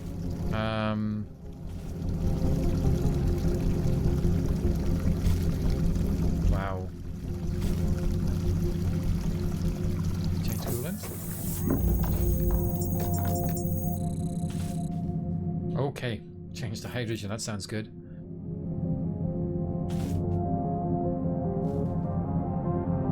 Ventilate. Get rid of extraneous coolant. Transporter's back online. There we go. That's all there is to it. Much better. I searched the entire ship looking for something to plug a leak. I'll bring her back within transport range. You get the engines working in the meantime. Come pick us up. Normally I stare at these control consoles for ages. I'm so happy. Whenever you're ready, step up on the transport. Ah, Salty Horse. I have not played Observation, but I do have a copy of it. That's oh, is it No Code? They made the Stories Untold, right? Oh, I did not pay attention to what I was supposed to. Oh, activate the transporter. Yeah, here we go. Godspeed, sir. Stories Untold. I kept on thinking I'd play Observation any day, you know. Oh, I love that game. I'll buy it straight away. And then still unplayed. Bit like Nation C for some people. All right, Turo. I'm through. Perfect. There's a pretty straightforward path to the escape pod with only a few chasms ahead. Nothing I can't handle. Exactly. I mean, it might be a bit tricky in spots. but I have a feeling you probably won't fall to your death. Indeed, Salty Right. Horse. No Let's do codes, this. games unplayed. Right, so finally, we're on a planet. Well, the planet. The only planet of the game. And, you know, that's as far as you're going to go into the water. And I did spend a long time just like walking around and having a little explore. There's the cube. That is what the nanogun gives you. A single cube.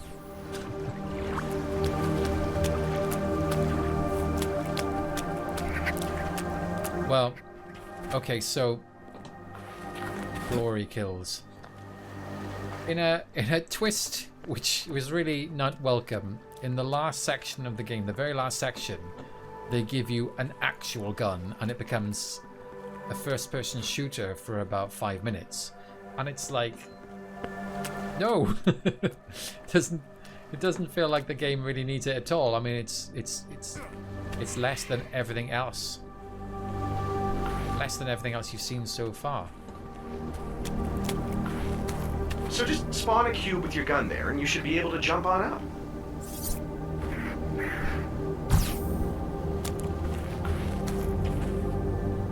So you're not murdering a lot. No, I mean you don't really do any murdering until the very, very end, unless you count some of the things you do. Spiders. Sorry guys, there is some like the tiny spiders coming up when they jump right at you. So some warnings about people who don't like spiders. Oh, check the sprint, which I was already doing.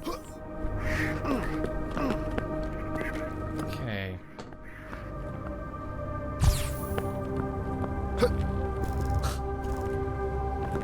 I'm afraid there are no surprises with Claire in the game. Don't have to worry about her turning into a demon. Now, there are little secrets, like kind of collectibles in the game. I think there's one over here or something like that.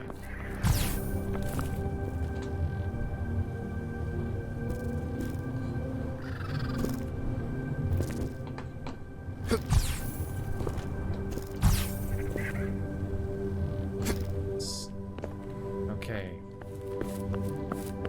Good, I've come up here. Still don't know why I'm up here. This isn't the way you're supposed to go.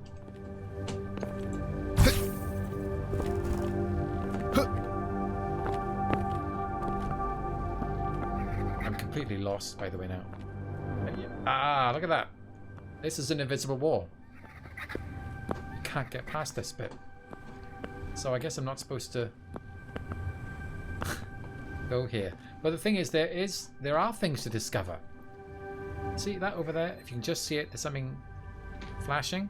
That's one of the collectibles. You can collect like the flora on the world, and you know, get a little entry in a log or whatever. That involves you having to climb up kind of crazy high, but I've climbed all the way up here for no reason.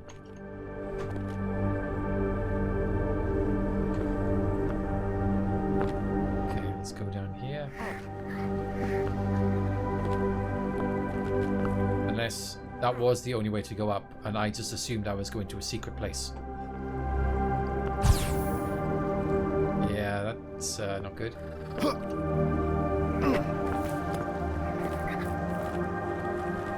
Physics are a little bit sticky. Sticky, that's the wrong word. It's not quite substantial enough, and you're often wondering, okay. Yeah, I don't like this. You're often wondering, like, you're kind of fighting with the physics at times, like, oh, is that good enough there? Okay. Okay. Stop. That was really frightening. It took my control away, pointed me off the edge. Yeah? So the cube will actually fall with gravity. There's a very, very Its nanomatter is long together with period an array of metronomic of particles. 3D So it has no platforming. real An center awful of lot. mass. I'd say That's why I designed it, a by good the way, so it 50%, won't tip over. at least The 50% of engineering the is really game. quite ingenious. Zero, what are you getting at? maybe Right. 60. I was thinking you could drop Because it. later on when you get indoors, there's still a lot of 3D platforming to do, even though you're more doing like Just computer spawn the hacking and cube things like somewhere that. up above and let it fall.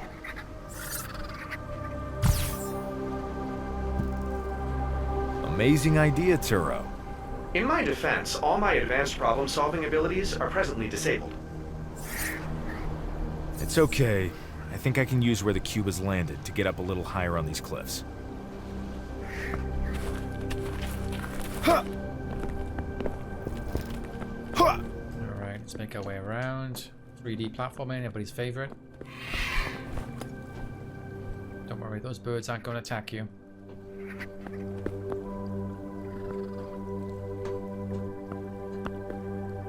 Okay, that's great. Oh, I guess I go across here. Okay. Whoa. Didn't know. Yeah. Fun fact. Older models of your suit used to have a continuous propulsion system. But after many deaths and misuses for criminal activity, it was banned from public sale. I could use a propulsion system right about now.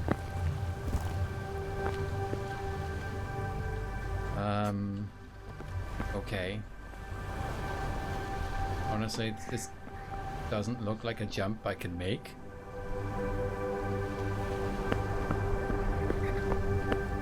Really? That just looks a bit far.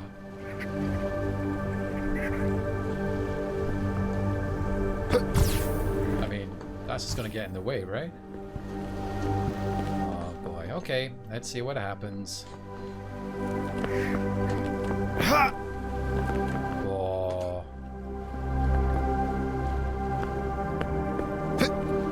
So yep, the sound design isn't too bad. And visually, it's not bad.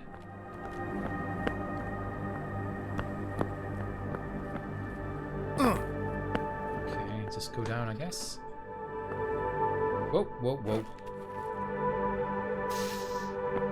It's very uncomfortable effect of those veins whenever you get injured.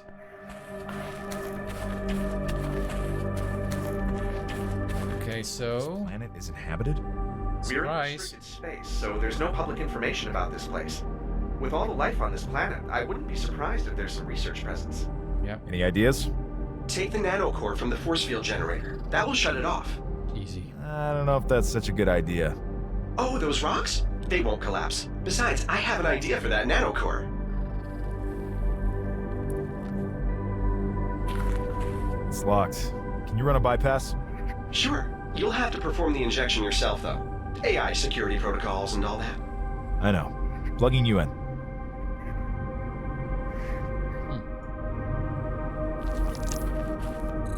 Here we go. A puzzle. So locate the bit sequence 100100. So there's one. Replace it with. Is that it? Replace it with this.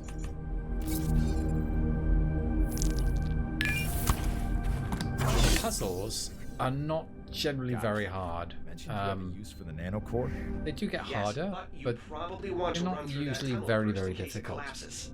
You said it wouldn't collapse. Yeah, but that was more of a guess. Get going.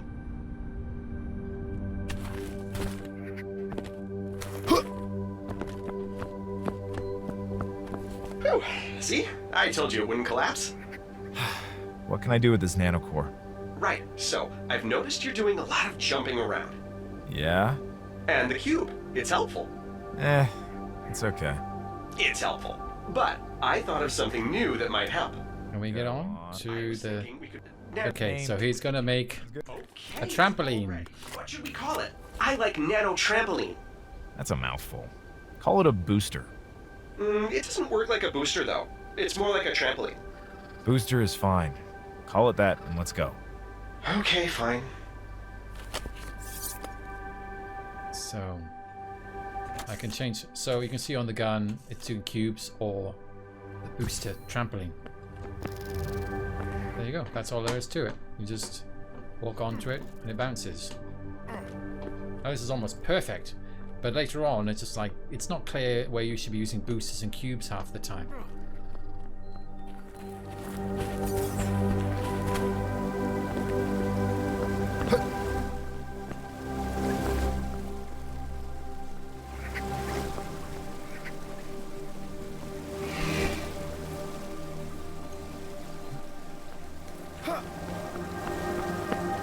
That rock doesn't look like a rock. Huh? John, that really didn't make any sense. It has spikes all over it. Looks like a beetle shell. Oh, well, don't worry. Whatever. I'm staying up on the cliff So, here.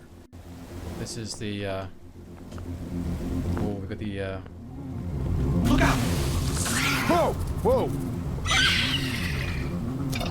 Can I use the cube to shoot these things? actiony bit now. If you lured one near a wall, you could drop a cube on it. That's a good idea. Keep that in So- mind. Thanks. Yeah, it was a good idea. Though you stay up on the... Okay, so the thing is, the idea here is you can drop, you can't shoot them, but maybe you can put a cube on top of them. But that only works if...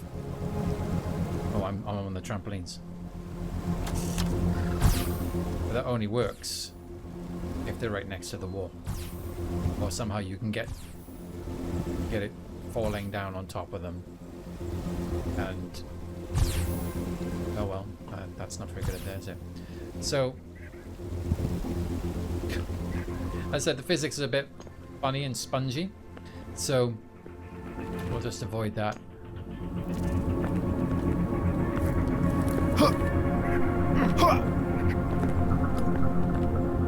No, I think there's one just there. There's one over there too.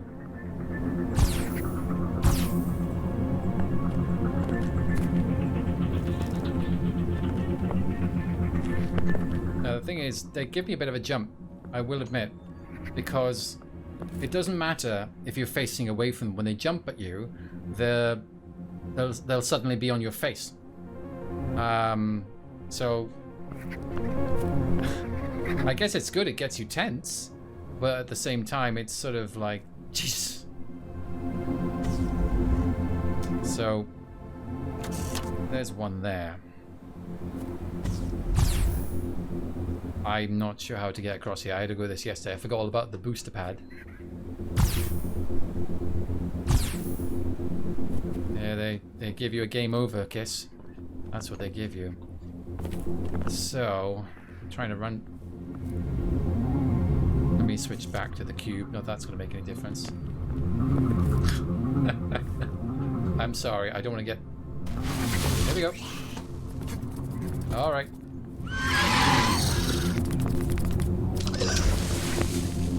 Okay, they've just reburied themselves there. I still can't get them. Yeah, it's kind of a head grab.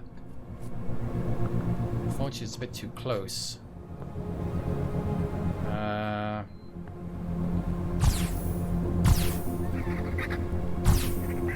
Oh boy.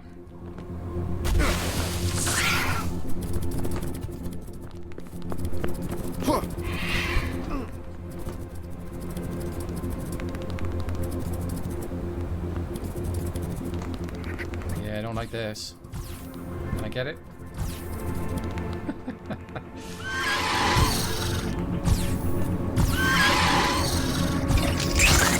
Yay!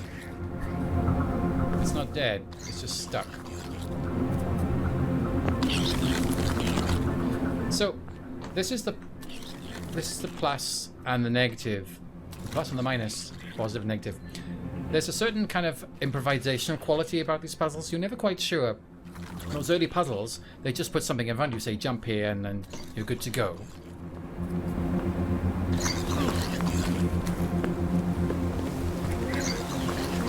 No. Okay, we're going to stop right there before they jump in my face. It says put the thing here, this jump, you know, and whatever, but all the puzzles are not like that. They don't have any obvious places to put stuff. And there's a lot of like wondering like, oh, is this the way to do it? And you always feel like you're doing your own solutions.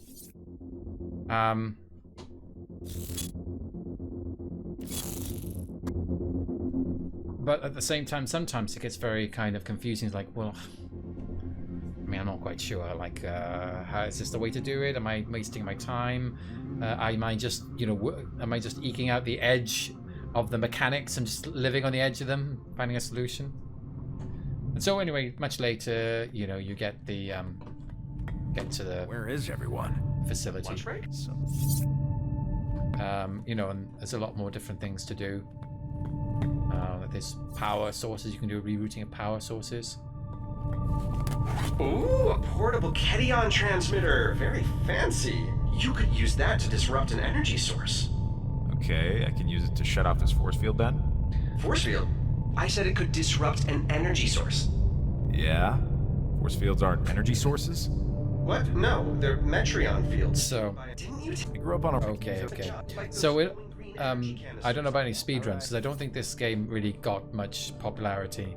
As for uses, I can't remember the.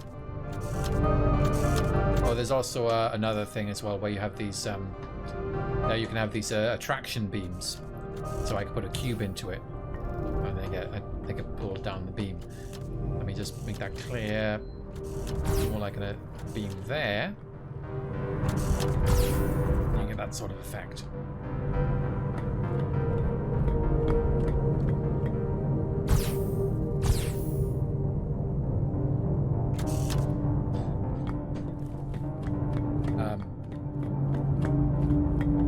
Hello, some help, please. Nothing's That's not going online. to help. Lots of panels and things to play with. There's a lot more hacking going on in this area.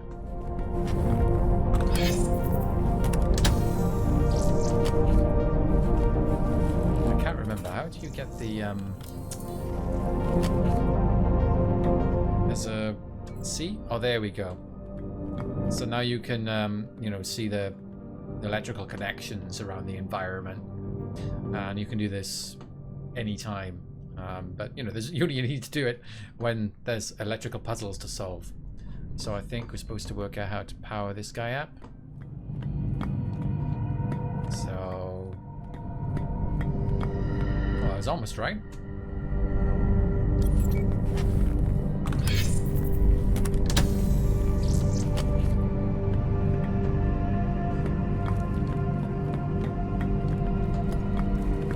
Actually, I forgot what I was supposed to do. I wasn't paying any attention.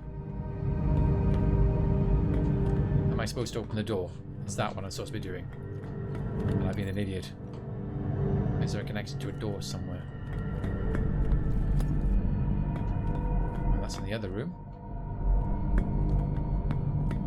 There's a door. Door controls, so...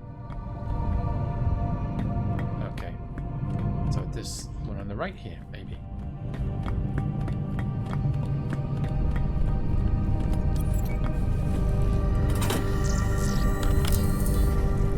And it's really hurting the fact that I didn't practice this bit.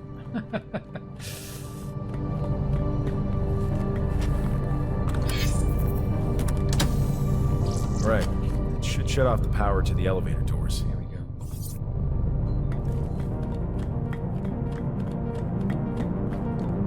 Elevators are all deactivated. Need something to pry this open. Okay, I think there was some scrap metal on the floor. Maybe that's what we need. There you go. And that's see what I mean? That even like there's just small animations associated with everything. They went above and beyond the Call of Duty, I feel like, with a lot of the game here. Now I'm in here.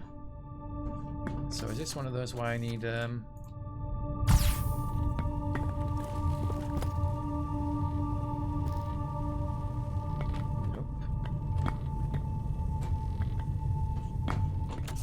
Is it my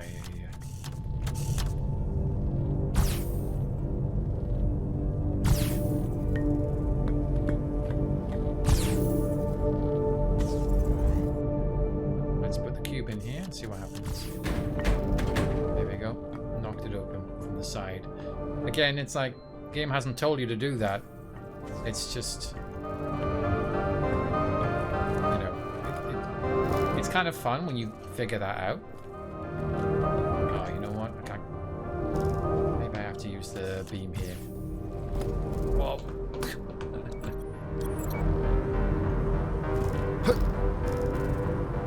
How can I not get in here?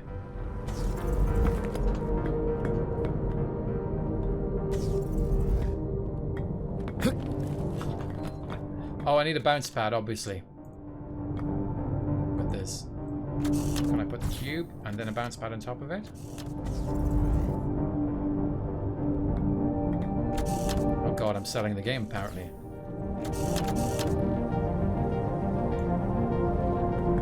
Damn.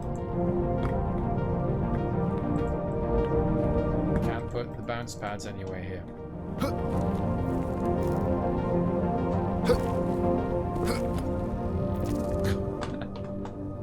Yeah, I did try the jump pad, but I can't seem to place one.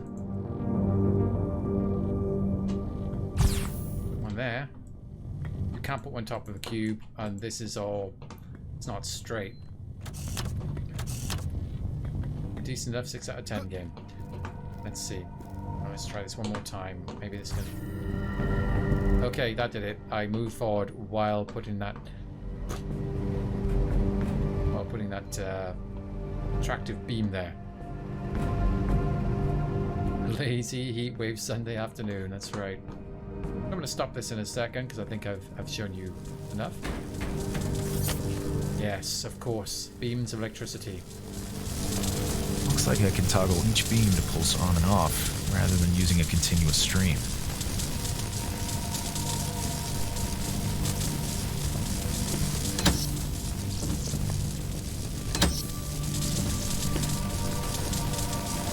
This is gonna go well, isn't it?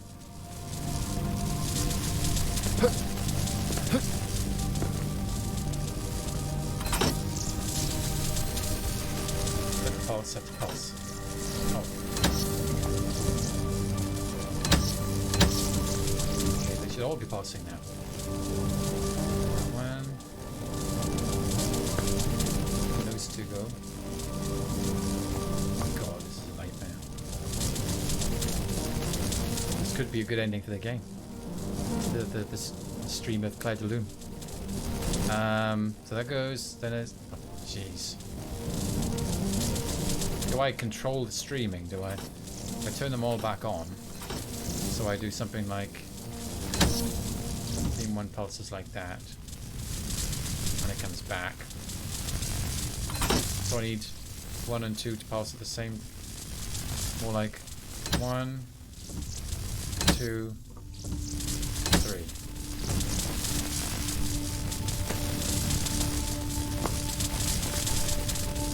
Oh, please open. Okay, thank God.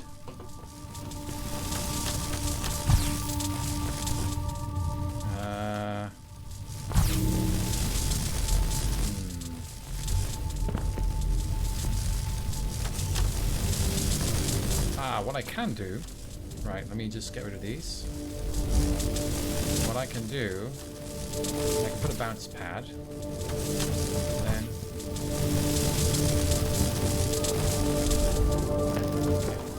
put me on top of it.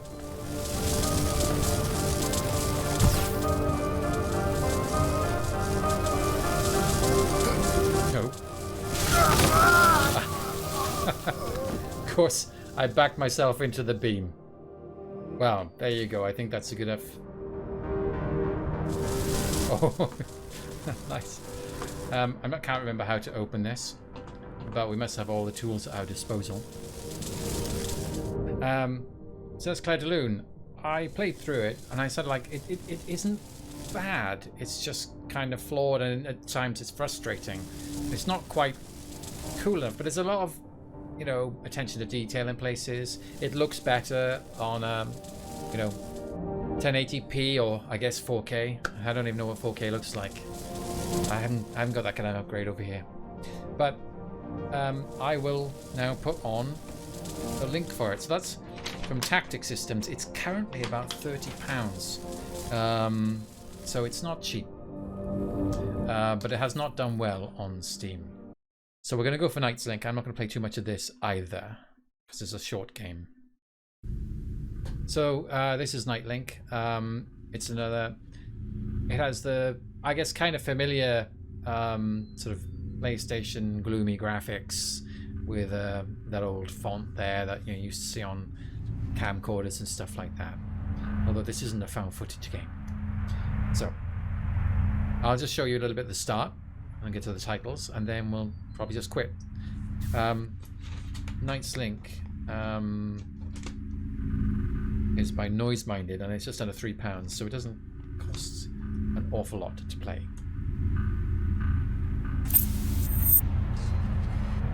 Okay, so here we go. So you have to play the whole thing in one go. I think it's about 20 minutes, half an hour maybe, at the outset. Depends how much you want to kind of explore.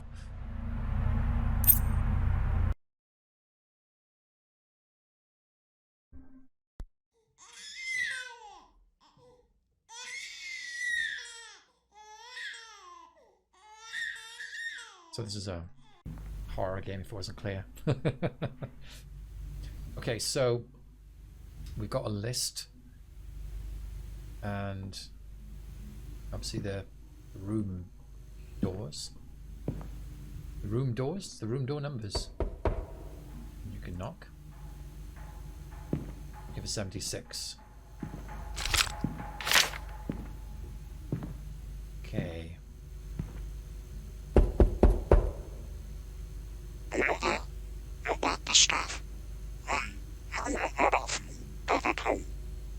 Okay. And the stuff is a cassette tape.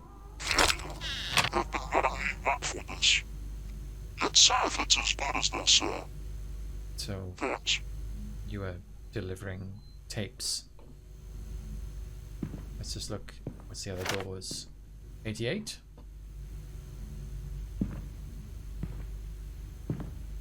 We can go faster so we can look out the window here and see. It's just in this big apartment block.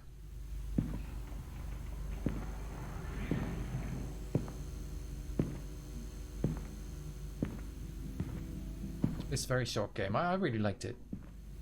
It has a bit of a vibe, and you know the atmosphere is very good, and it's ambiguous. There's a certain ambiguity about what exactly is going on. Who's this? It's you, isn't it? Come in, hand it over. I was thinking this. You could have used like proper voices here instead of like using all those digital effects on it, but that then means you have to come up with really good, you know, vocal delivery, and having all that kind of weird funky effects gets it all out of the way.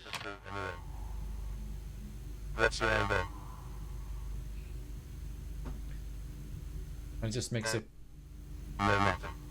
As if there was something to learn about business from the Nightslink people. So we are a Nightslink.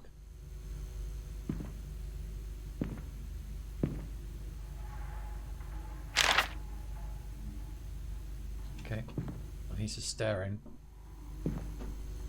Got 96. It's the last one. 93, 94, 95. Definitely baby in that room.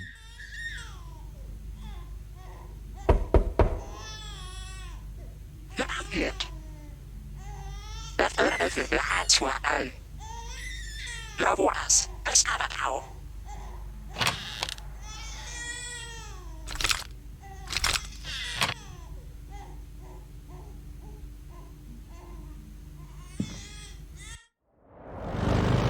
There's the titles.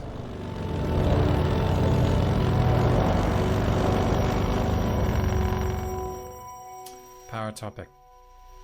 Yes, there's a game I've been meaning to play. I have a copy, as with... I've got copies of every game in the world, it seems.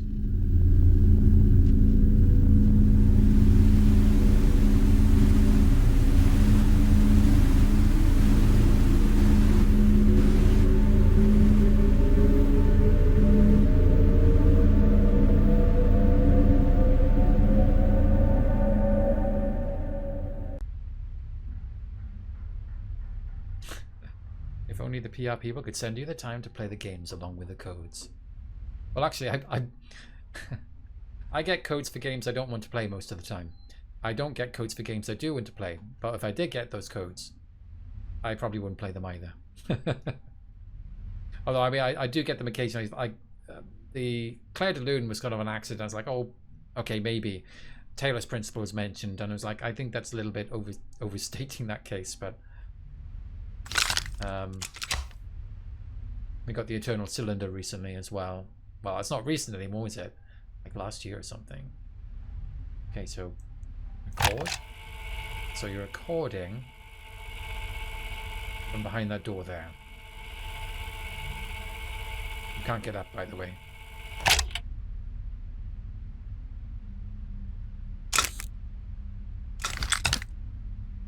Okay, on to the next stage. And that's where I'll stop. Because there isn't that long a game, and yes, I did say Taylor's Principle when I was being sold the Claire de Lune. Now it's mentioned to me that it was like it's like the Taylor's Principle, and I'm not exactly sure that's really an appropriate metaphor to use. So that's Nightslink. As I said, it's fairly cheap. If you want to have a go of it. It's not very long. This is we've played probably about a quarter of the game, but you can eke it out more. There's actually kind of parts of the game which I suppose you could say extra things to do, and there's apparently a big Easter egg. There's a secret in the game which I don't think anybody's managed to find. I certainly didn't find anything. So let us retreat to our friend the loading screen. So let's have a go finally. No, there's 3 more games yet. It's 3 from the end. Let's have a go Exo One. I'm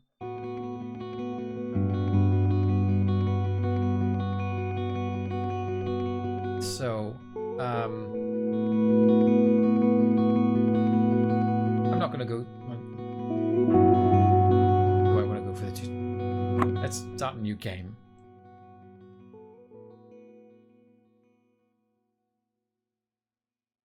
Okay, flashing lights. Flashing lights warning.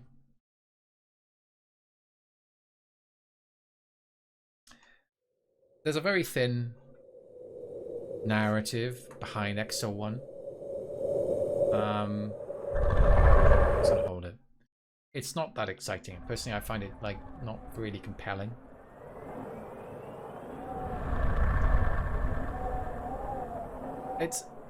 Yeah. Can I skip this too? Okay, here we go. It has some lovely effects, and it feels really good at times.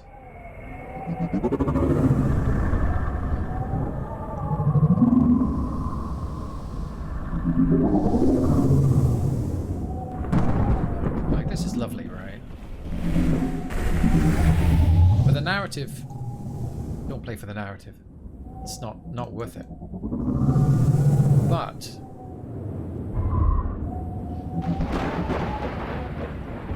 it's not quite. It's not an easy game.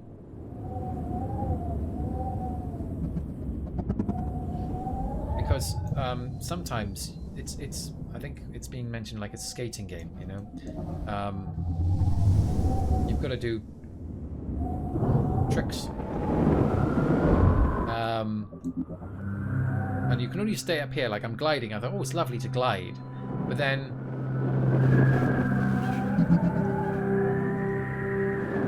and I think I'm getting electricity energy from the air, from the lightning there, and it's wonderful to glide over that. But then you run out of energy, and then you just plummet. Double jump. I picked up energy from the clouds again because there's lightning in them. There you go, a flash of narrative.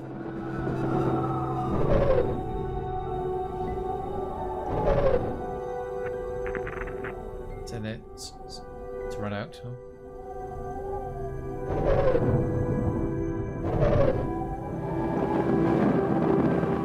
And I that sense of like sometimes you just want to glide and you're like, wow, this is lovely to explore.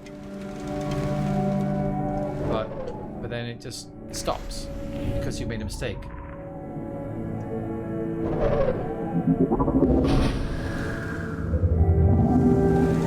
You get the hang of some of it, you know, the way you hold down, going down slopes.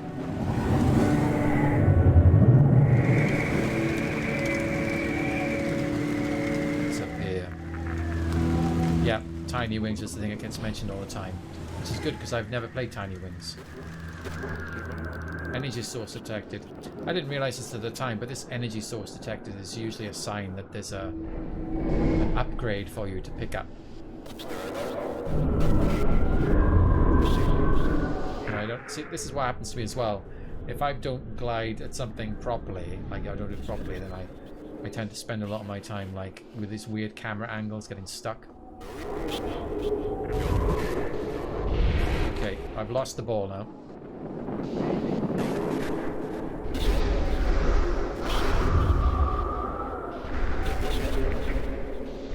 Oh, there it is. I didn't have to climb all the way up.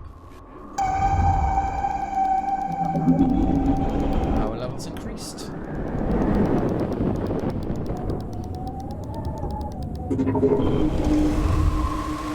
So yeah, the first level is a tutorial level, and it's just lovely to just spend your time rolling along the environment. I remember playing this in res and I just sat there and I spent a long time there and I thought, oh god, I gotta give it to somebody else now. But it is a bit tricky.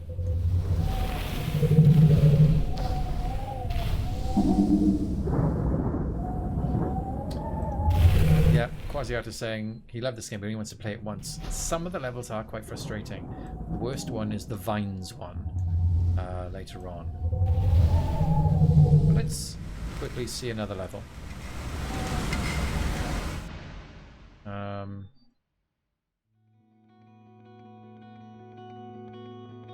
Wait, what? Oh, there we go. So we can have a quick look at. So here's the interesting thing: there's the water planet.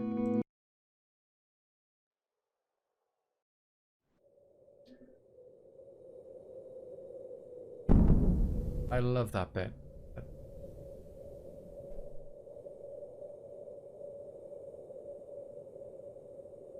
Definitely reminds you of some arty sci-fi movie, you know.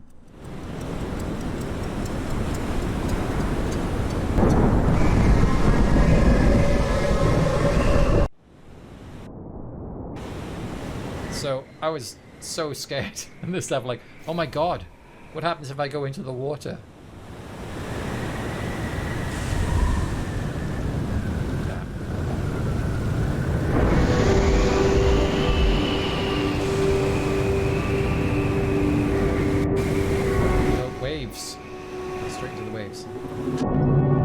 Go down, then you just reach the bottom,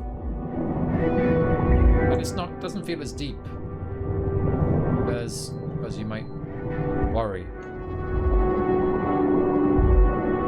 Just take off. Wow, still taking off. Okay, maybe it's deeper than I thought.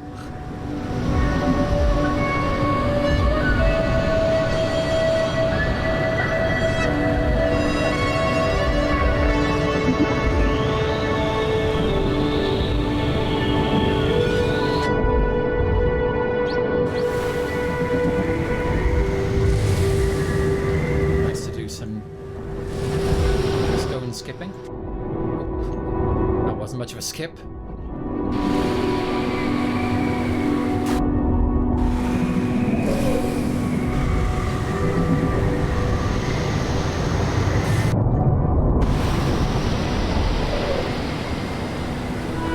I mean, it looks absolutely gorgeous as well. I mean, so much effort has gone into making these waves and everything look, you know, just superb.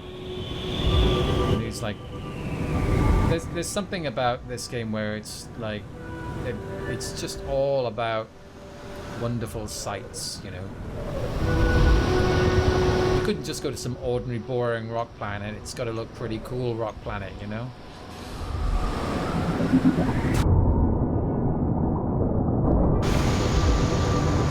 But let me just go to now let me show you very quickly Daramulam, because that's where it's sort of like, this is a bad level. You think like, oh cool, an earthy planet, you know, with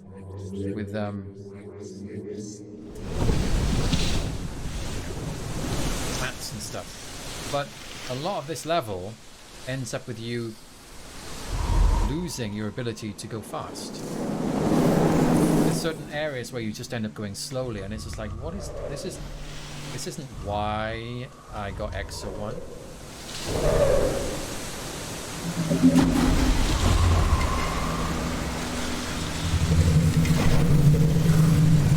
One of the confusing things about Exo One that takes time to get used to is the fact that when you press the button,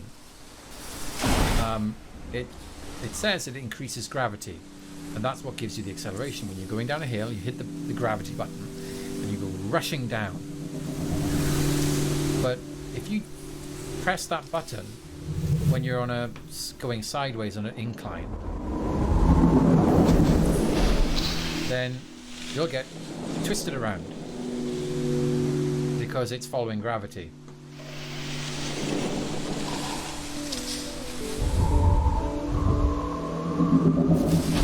And that can be very disorienting, especially when you're in some of the very difficult areas later. You know, where there's a lot of like, really having to do a lot of work with the physics to get you to where you want to go.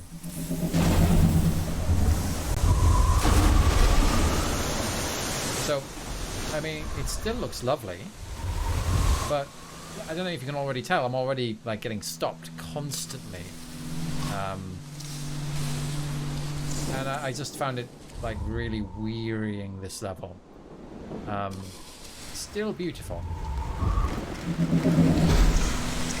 but it ends on possibly the worst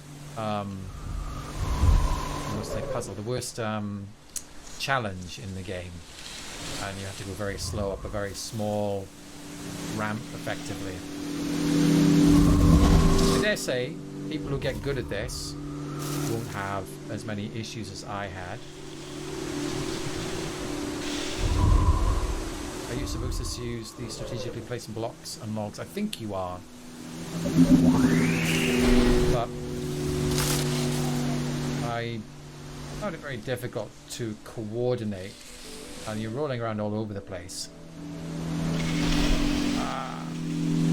No, I don't have any power, so I'm going up here really slowly. Whoa, whoa.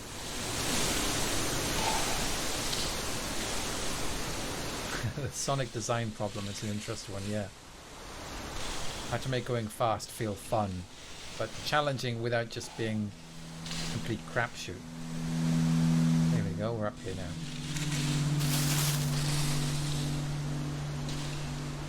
Now we're going to go up another one. And so this doesn't feel... Oh, see, I've gone off. I'm supposed to have made that... Oh, I've lost the camera. The camera's just disobeyed me. Now I'm just... Again, I never got very good at Exo One, but it's like some of this is just like a nightmare. The camera is just... I'm fighting the camera, and I want to go up... Why am I can't turn the camera around? Probably because the camera is facing into the black ramp, and I need to go back up again to go up that ramp. Okay, let's go. Oh, missed it. Oh god, I tried using the gravity and it just missed it. It's just throwing me off. Anyway, that is Exo One. I mean, it has some beautiful scenes, and I think like the last level is very, very it's incredible. But it was just too frustrating. It took away some of that joy I was expecting to get in the game. So that's all I wanted to say about it. How much is Exo One these days?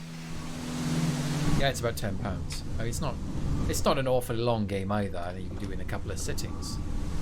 Now it's Rock of Ages. Another game I haven't played. I don't think I even have a copy of that one. So let's walk away from Exo One. No, roll away from Exo One. Here we go. So here we go on to the Black Iris, which is another one of these lo-fi horror games without any jump scares, I will add. Oh, by the way, the Nightslink didn't really have any jump scares either. Although there is one thing which...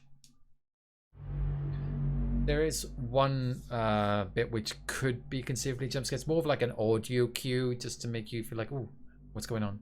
It doesn't really function as a jump scare. Again, this is a short game, so I'm not going to play much of this either. There we go.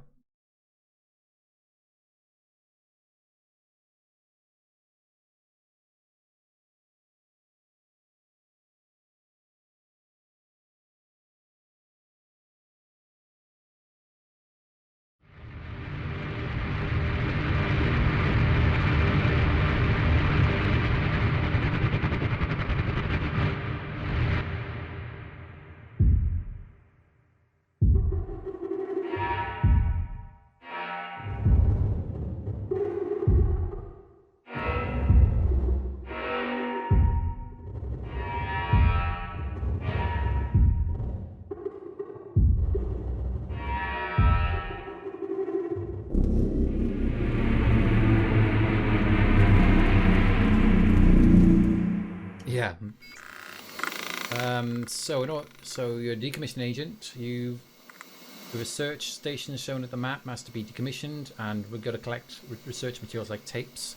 Payment will be given for any other materials recovered, and each station... It's gone too quickly. I read it out loud.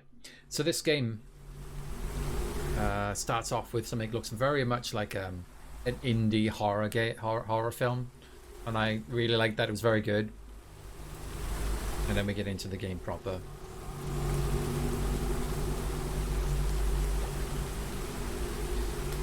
So no mouse in this one.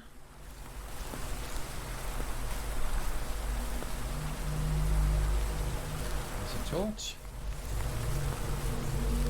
Pause. Tab, inventory and map. And he's given the game away. He's in Scotland and he's saying it's not looking like this. That's what he's trying to say. So here's our inventory. We've got a lighter. There's the map. So I think we're starting down the bottom, if I remember rightly. So as you can see, there's the research stations, and over to the left is the Church of the Order of the Void. And on to show objectives. So there's 3 areas: decommission the winch inside each station and collect the research log tape. So as you can see, there's the 3 zones: central zone, oil field east, in the Order of the Void to the west. So it's just to show you if you've got the station and the tape for each one. And so once you've decommissioned, the door will open to the main cave, and then you can decommission the equipment in the main cave. Sounds peachy.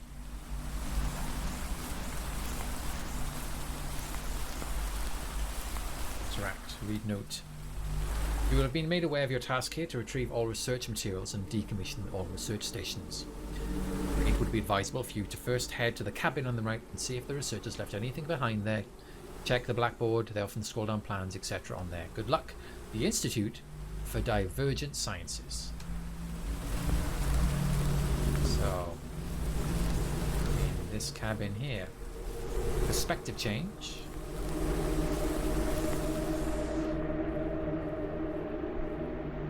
Okay, in the cabin, there's a note.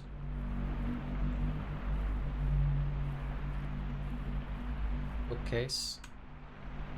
So again, I don't want to read out all these little bits and pieces. We're not playing properly. I just want to give you an impression. But yeah, it's just picked out a little hint of the bookcase there. Oh, Update map with last logged approximate crew locations. I guess we picked them up from that map there. So let's have a look at the map. And that's where the staff were last known to be. Well, it's just the hair in your head.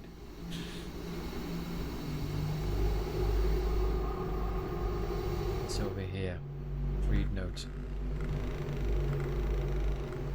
What you've been asked to do here is far more complex than it will have been conveyed to you by the Institute. You must take great caution. What we have been studying here is unprecedented. I cannot say any more. What I can say is H3, take a lighter. So I guess that's one of the grid coordinates on the map. Let's have a look at that again. Oh, wrong one. H3. Timber storage. Take a lighter.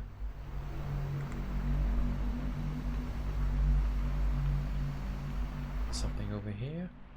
Oh, blackboard. 1979. The Black Rock Drilling Company begins drilling in the area. 1980. First drill to reach 12,000 meters begins encountering anomalies, lights emitting from the boreholes and infrasonic sound. 1981. Black Rock abandons the site. Several workers stay behind, enchanted by the phenomena emitting from the boreholes. They set up camp under the name the Order of the Void. 83. Researchers from the Institute for Divergent Sciences head to investigate the site. And again, 83, after 3 months, contact with the researchers is lost. So you're here.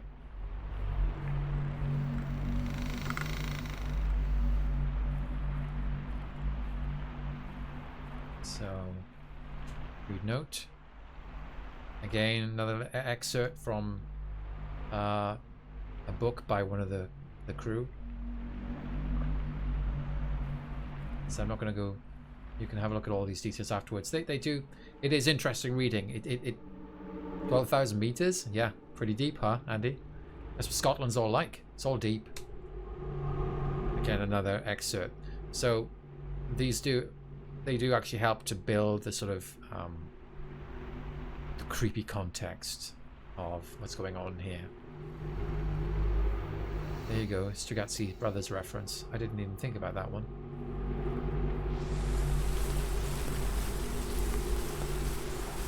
So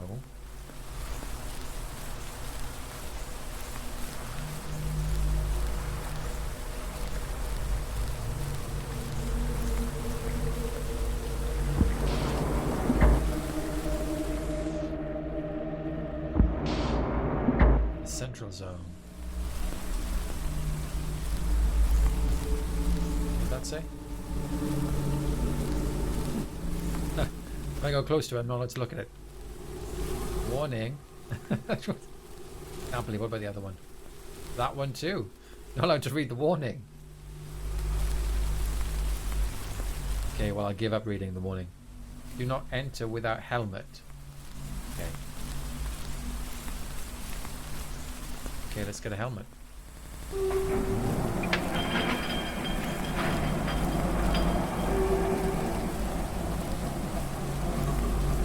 Borehole depth 12,000 meters. 48-hour quarantine required beyond this point.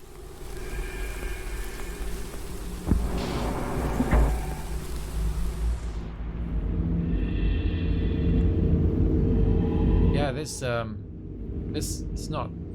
This is normal. This is all normal.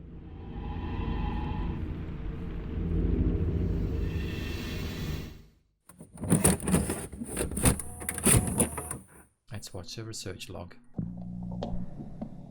This is some tissue that's been exposed to a rock sample from 12,000 feet down. Within a few minutes, it's breaking through the cell walls.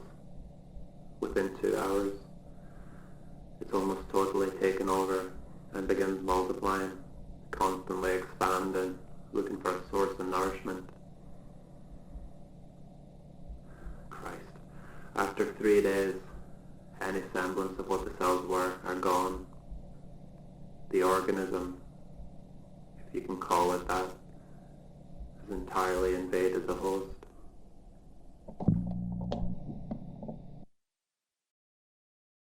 Well, Okay, this game is really making me want to visit Scotland. I don't have anything to add to that. This is definitely tourist board material. So I think I want to leave it at that. I don't want to. As I said, there's just 3 areas you have to do, and then you can go on. Oh god, make me laugh. Andy says it's improved a lot since the 80s. It's just 3 areas you have to do. You find a little bit more about the story. Obviously, weird things are going to happen. We all know this weird thing's going to happen, and the ending is pretty good. You know, so I'll leave it there, and you can make up your own mind. So it's currently, as I say, this is pay what you want, and you have to get it off itch. Okay, and the last game is Industria.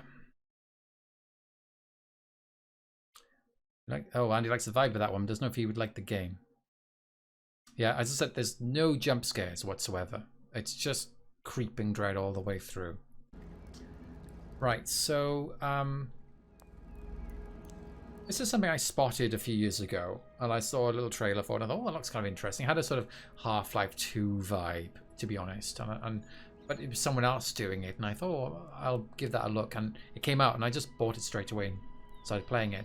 It's not perfect, but you know, it's all right. So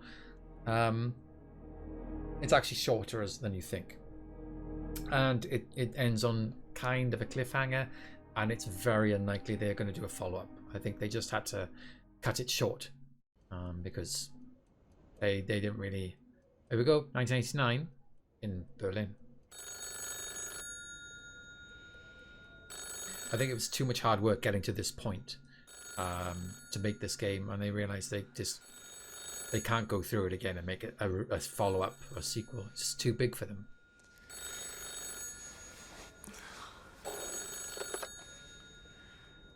Hello? Nora Solheim here. Nora, where have you been? Walter? Wait, I just came in from the office. I just fell asleep on the sofa. I was dreaming of really weird things. Good point. Which Are you Berlin? still in the office working? Yeah, I saw you leaving. Listen, our central processing unit, Atlas, is out of control. I just discovered parts of it all over our servers. We'll just shut it down then. Impossible. It's spread too far already.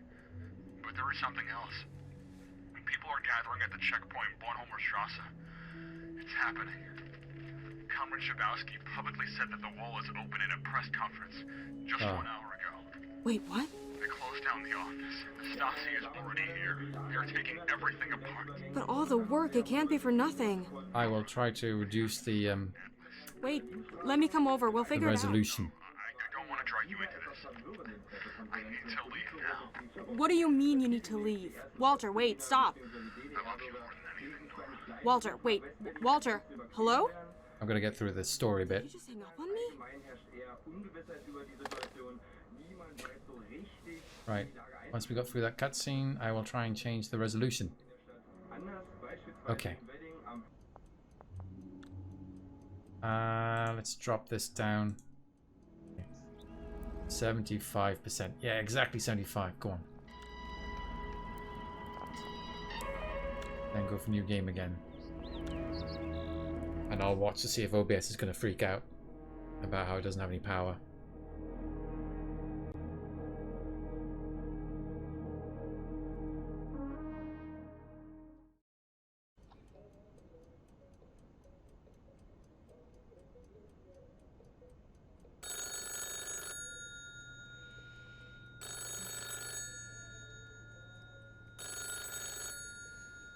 Skip this bit. Okay.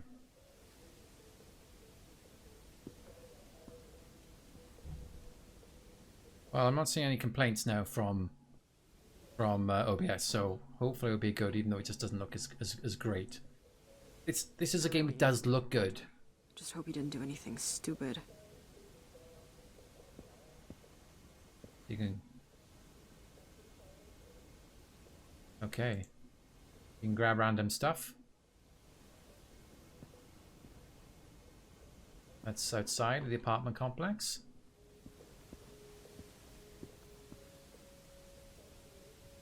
Okay, don't want to keep on grabbing random stuff. And there are notes to read.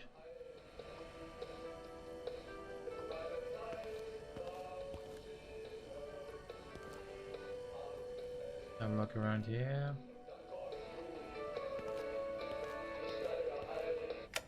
Oh, switch that off. I should leave now.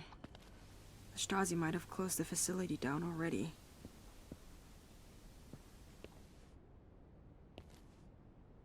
Pink toilet paper. Man, that takes me back. I think there's a note in here somewhere. There we go. But they usually split up into pieces. So this is one of 3, so it's not the full story here. So our attempts to transmit living tissue have come to a sobering stop. Initially, tests were done on microscopic plankton. Were successful for a few days, but then when they tested algae, the side effects are more apparent. It's winter.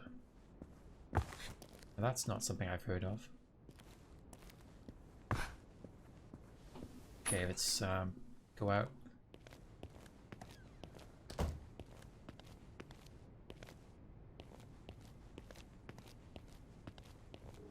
I mean, I did try these doors. Don't worry, I did try them, but nothing happened.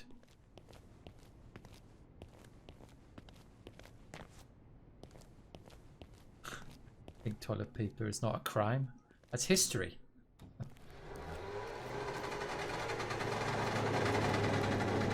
Stasi. Walter wasn't kidding. Now, I have wandered around here. I did have a little look around. I don't know if there's any notes or anything, but, you know, I enjoyed wandering around. It's quite a nice ambience at here. What the? A tangent resonance. It's not usually like that.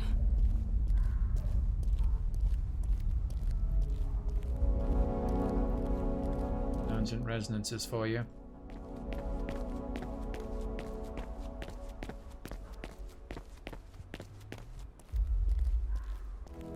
And you do get the in the background occasionally.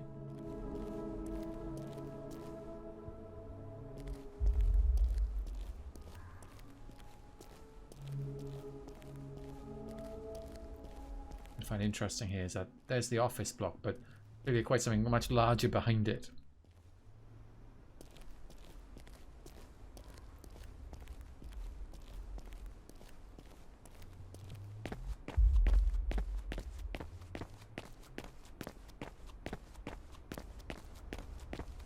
And there's the Stasi car.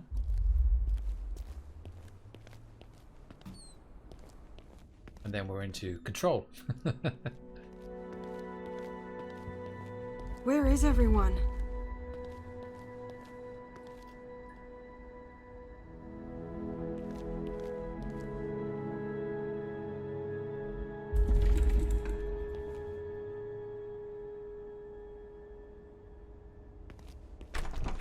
And open that door.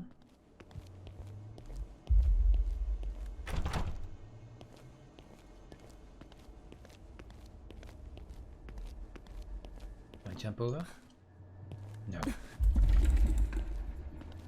The voice acting for the main character is perfectly fine. I mean, I felt she was great. I didn't feel like she took me out of the game at all.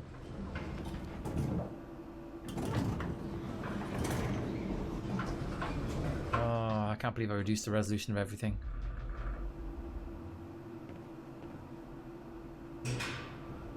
At its heart, this is a first-person shooter. It's not a difficult first-person shooter either. Focus, Nora. Focus.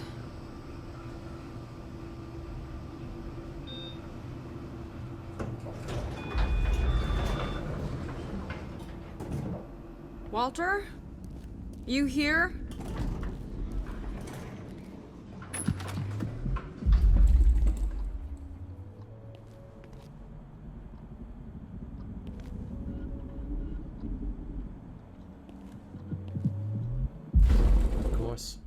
BIOS errors.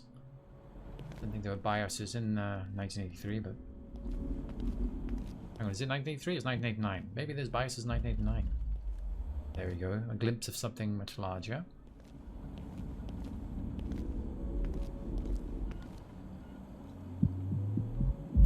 He left his key card? Well, could be useful. That's the lift. So, okay. Use Walter's key card. Come on, come on, come on, come on. Yes, perfect.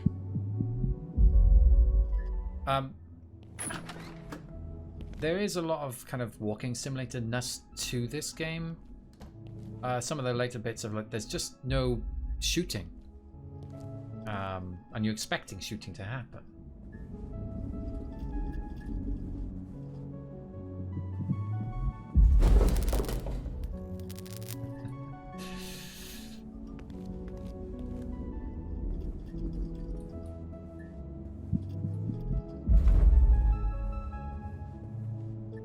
Where we came from?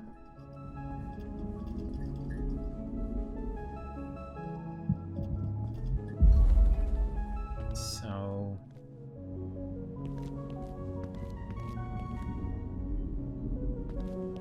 I will leave this in case anybody does. Wait, I think Allard keeps the codes in the tape archive. I'll try not to loot too much of the notes, so you can look at them yourself. So hang on, this is not the tapes archive. Tapes archive is over here.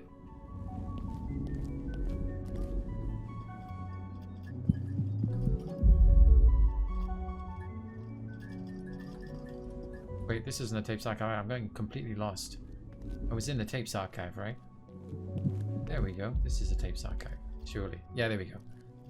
That guy's name's there. Okay, he's got the codes probably on this piece of paper. Code list. So... Oh, Jesus, what was the date? Forgotten the date. Oh, maybe she knows the date and she'll enter the right number and I won't need to do anything. Let's hope so.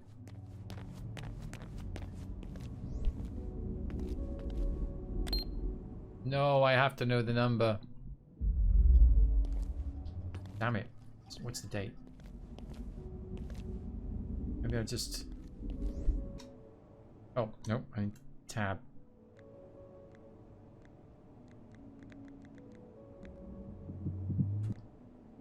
Right. Okay. 001 true, let's try that one first. Let's just go for methodically. Slightly annoying. Do I have to go back all the way to extra reception? That's not right. So, journal 5637. Fine. You have to press E on these numbers, by the way. No. Journal 3224. 3224. Okay, it's not that one. 3723. 3723. It's not the last one, is it? 23. Sorry, was that 2309? 2309. It was the last one. Should have gone reverse order.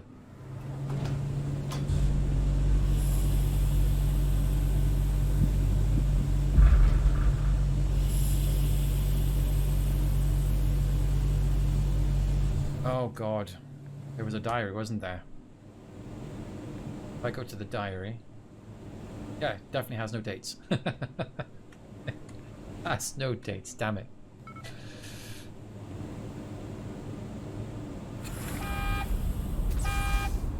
This doesn't look good at all. Feel free to look through those portholes. There's some strange things in those portholes.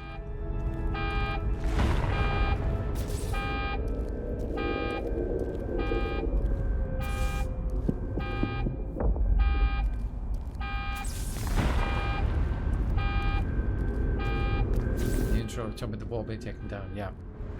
Oh my god, what is happening? Why is it shaking that bad?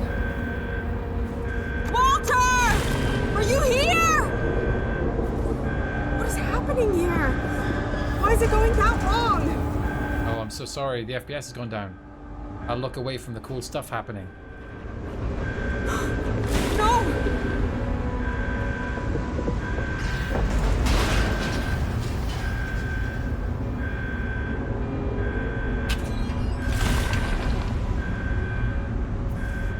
Man, I wonder if this will actually be recorded. When encoding overloaded. Yeah, OBS is complaining.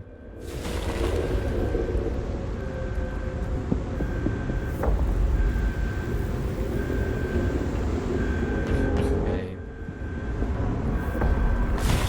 Let's see if we can just get through this area.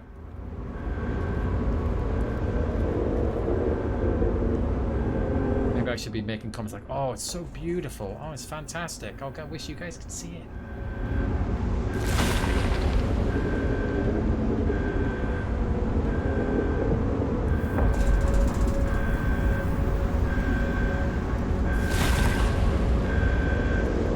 OBS is still not happy.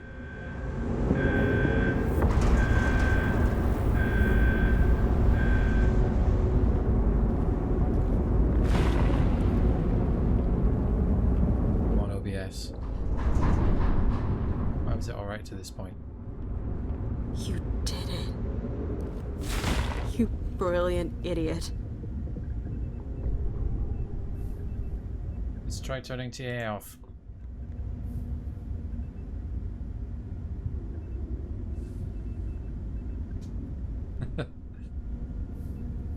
Is that any better? It's still saying it's not happy.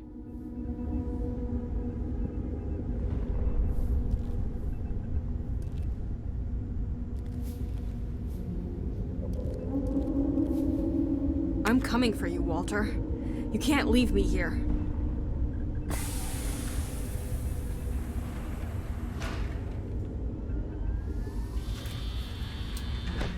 Okay. Again, I spent a lot more time exploring the whole building. Gotta manually set the security protocols. 3B. Hit that switch. Okay. 7A. 7A down here. Ooh, hidden there. Very good. 4B.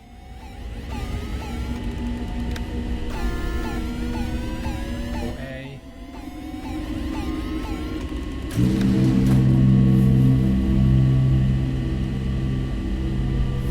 Oh no, it's a shame. Anything else can be done. Data quality high. Text quality high. Wow, I'm gonna make this game look terrible. At least you can see it.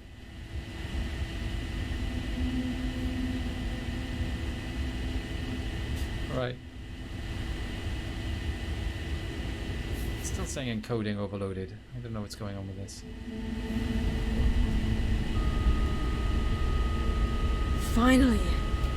Now get me the hell out of here. Okay. Alright. Okay. This feels so weird now. We're almost at the end of the level. Oh shit. Oh my god, is this right? So she's starting to float, for those of you who can't see it. Oh my god. Oh my god. What the hell? Oh my god. Okay. Holy shit.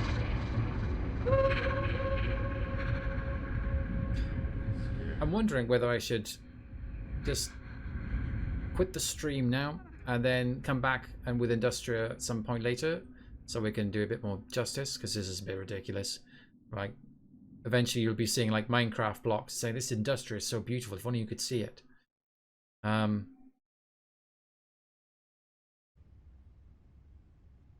It may well just be my computer's stressed.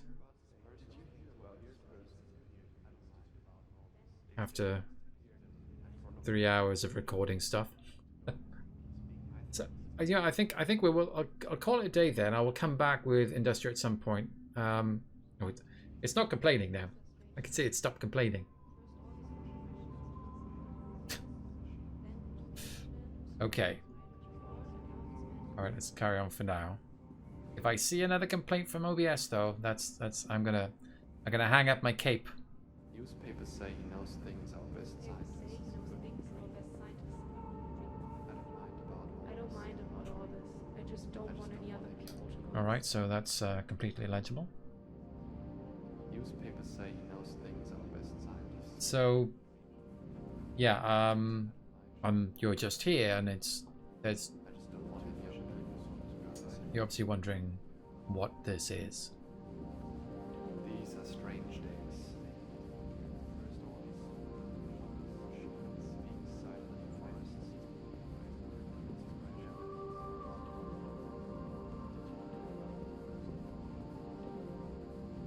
I used to have a very good PC, but I don't have the best PC now. I haven't needed to upgrade a video card for quite a few years, but maybe I need to think about doing that. Anyway, yeah, this is all monochrome and strange by its normality. And slightly off though, right? Why are these corridors? Is it a trapezium corridor? There you go. Reduce the color settings. Yeah, it wasn't actually black and white. I reduced all the settings.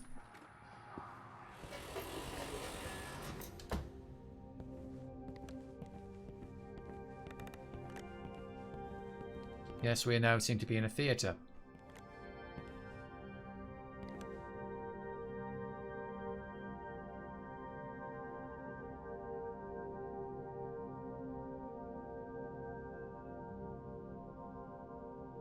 And indeed, the guy is floating.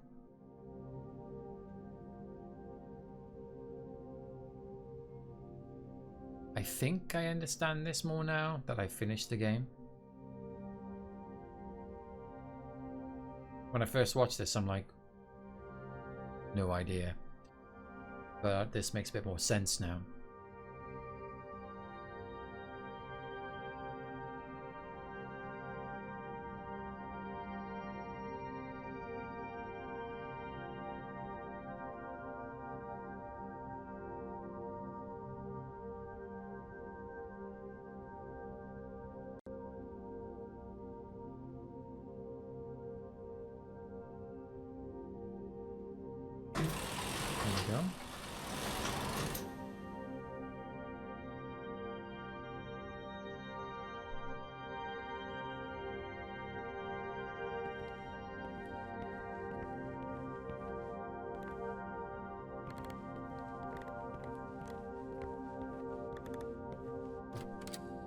A door here. I couldn't see it. Yeah, let's run. Let's run towards the white light.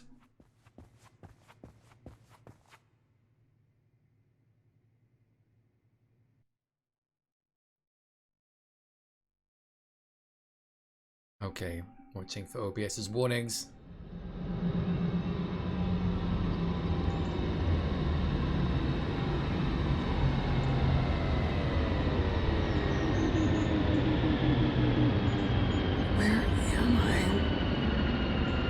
What is this place? Walter?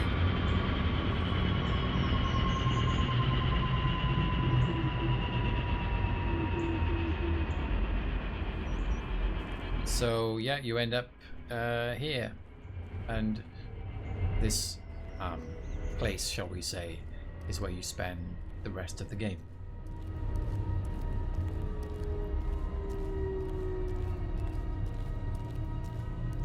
And you know, this game is pretty mysterious. You know, as oh, its encoding's being overloaded again. I imagine you're having problems, right? Oh, now it's stopped. So it leaves a lot of mystery, like this place with this very modern, advanced machine, which it feels like you've popped out of, maybe. but at the same time, there's a lot of old architecture. You know, slightly older. You know, we're talking about, you know, maybe 30 years earlier kind of time. But everything is now decrepit, like something bad has happened.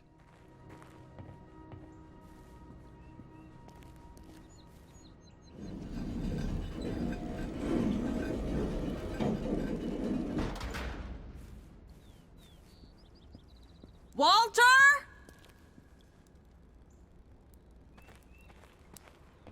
So it does look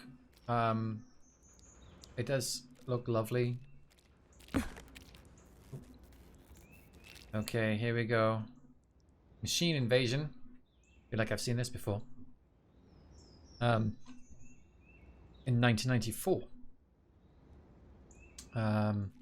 Which was, I mean, that's ahead of time, right?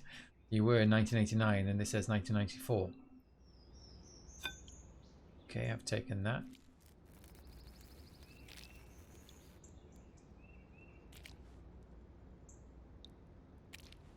Let's say at the bottom, Hakavik is under threat. The Royal Army fights in the streets of Hakavik. Ah, Hakavik, yeah.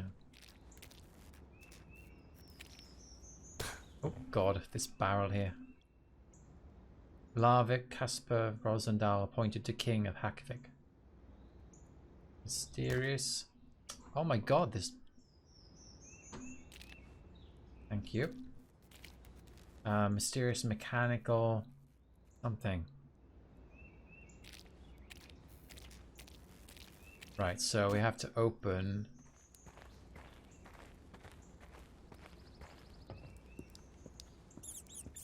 Oh, nice. That's our light. And those are the batteries.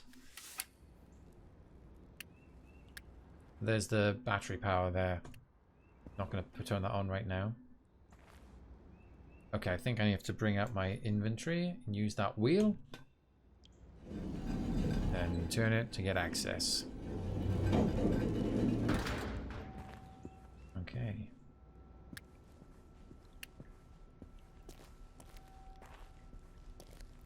So, okay, this is some weird stuff, obviously.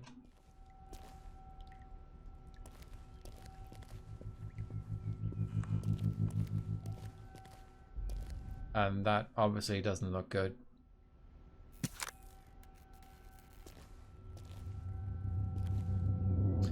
And this is save game. That's how you save your game. Although it's really clammed up for me. There we go. So you can save your game here. So look out for those typewriters. You can save your life.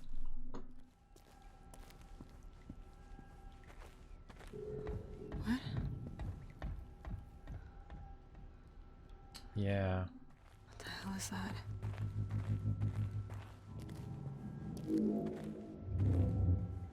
And I like, it certainly feels creepy.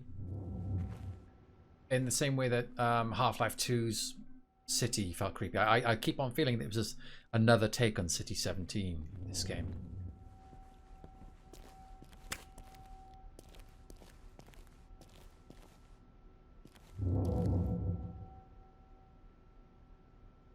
There's a note. A telegraph, 2 of 2.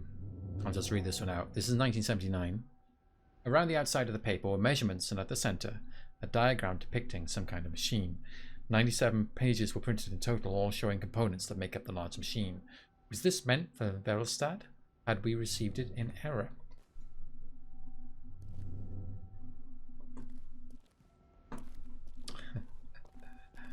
Oh no, Andy's changed his mind. What's this here? Oh, I've got enough batteries. Yeah. Okay. Think I have to pick up something to get through that door.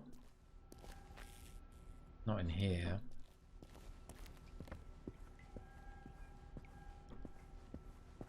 Look around again. What have I missed?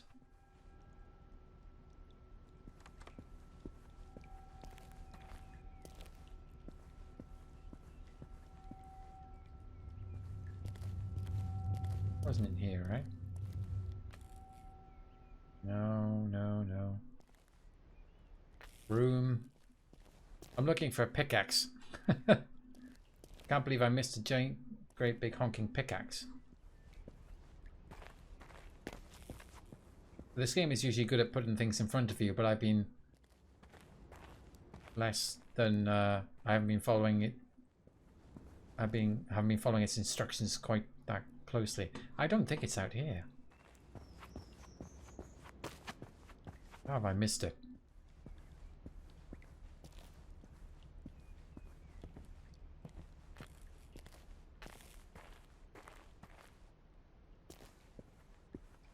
Is it actually in here and I've just simply walked past it?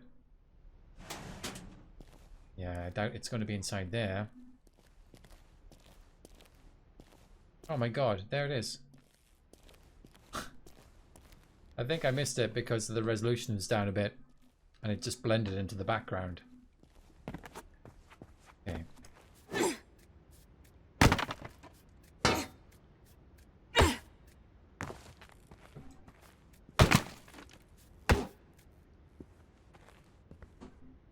Right. I'll look up here first. Supply box. Yes, there are supply crates.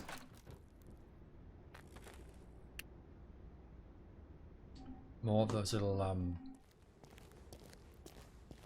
nodules.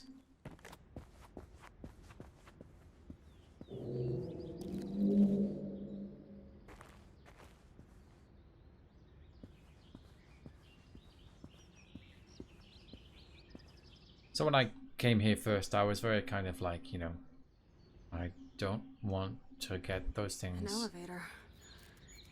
Maybe that's the way out of this terrible place.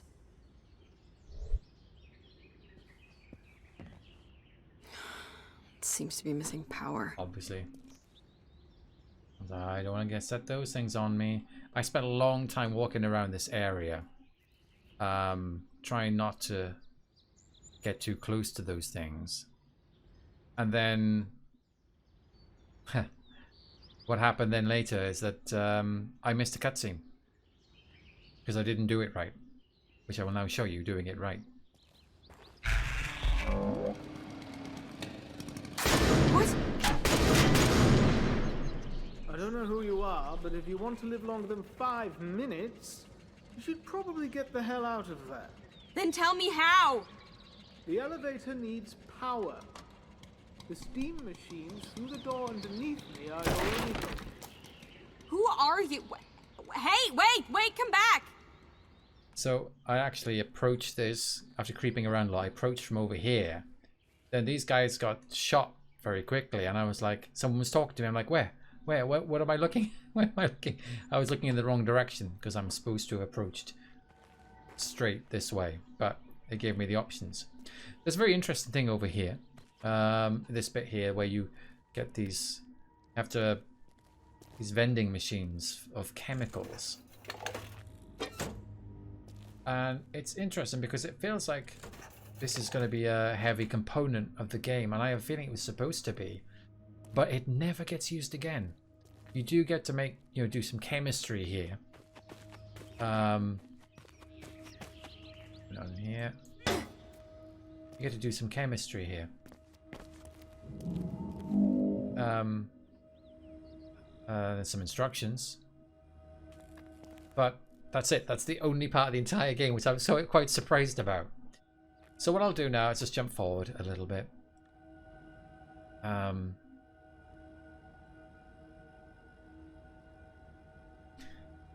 Yeah, when it's a crowbar, not a crowbar. When it's a pickaxe. My PC seems to be really struggling today. Let's jump forward to, as you can see, like there's not that much in the game. You know, there's these 4 sections, and it's done kind of thing. Let's jump to Old Streets, just so you can see a little bit more of, you know, what it looks like later, with the heavily reduced resolution. Honestly, I'm going to get clot sitting here for this length of time, but I'm almost done. Almost done. Every gigabyte counts. Walter! God, it looks terrible. This really looks lovely, normally. Will you stop shouting, please? How did you expect me to find him? You're just attracting more of the machines that way. Well, I'm all open for suggestions, Mr. Hidden Microphone Man. You see the building on the hill, where all those cables lead to? That's the town hall. Well, it used to be. And? Just go there. It's safe up on the hill. And you might find information about your missing... Oh, encoding overloaded. Walter. Of course. Walter Rebel. Right. I must admit, this is about the point where I did have some problems with the performance when I first played this. Let me just move forward. You can just look at some of the architecture, but not enjoy the movement.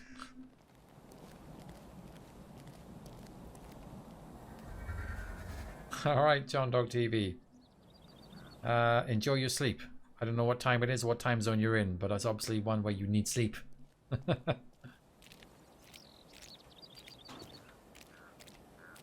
Oh, I see. We have something here. So I can either use a pistol or I can use the pickaxe. These ones are basically like zombies. They just come straight at you.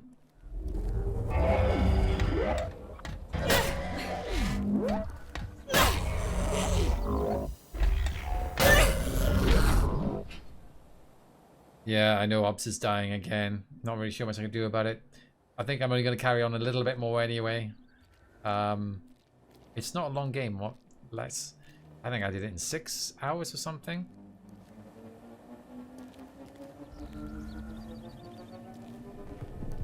Close to this thing. And there's this weird thing. There's this city is full of weird things which aren't really properly explained, which I really liked. There's a lot of ambiguity about, you know, what you were looking at. The same way City 17 had that, where it's like these barriers and stuff. Like, why is this here? What does this mean?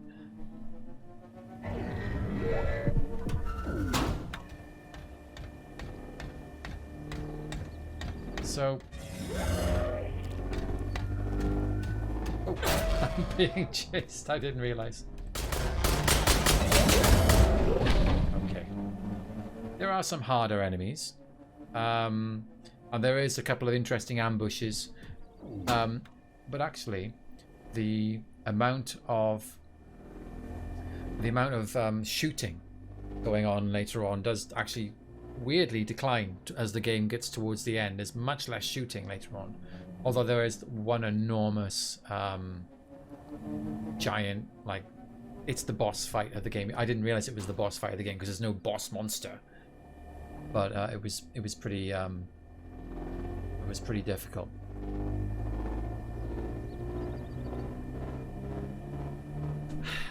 I'll leave it there. I'm not quite sure why I've been having so many problems today streaming this, but I might have another go afterwards to see if there's something I need to be aware of in future for other games.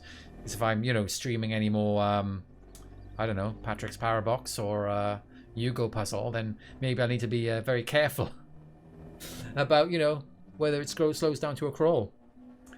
But there we go. I'll try and figure out how many gigabytes I have saved by this stream.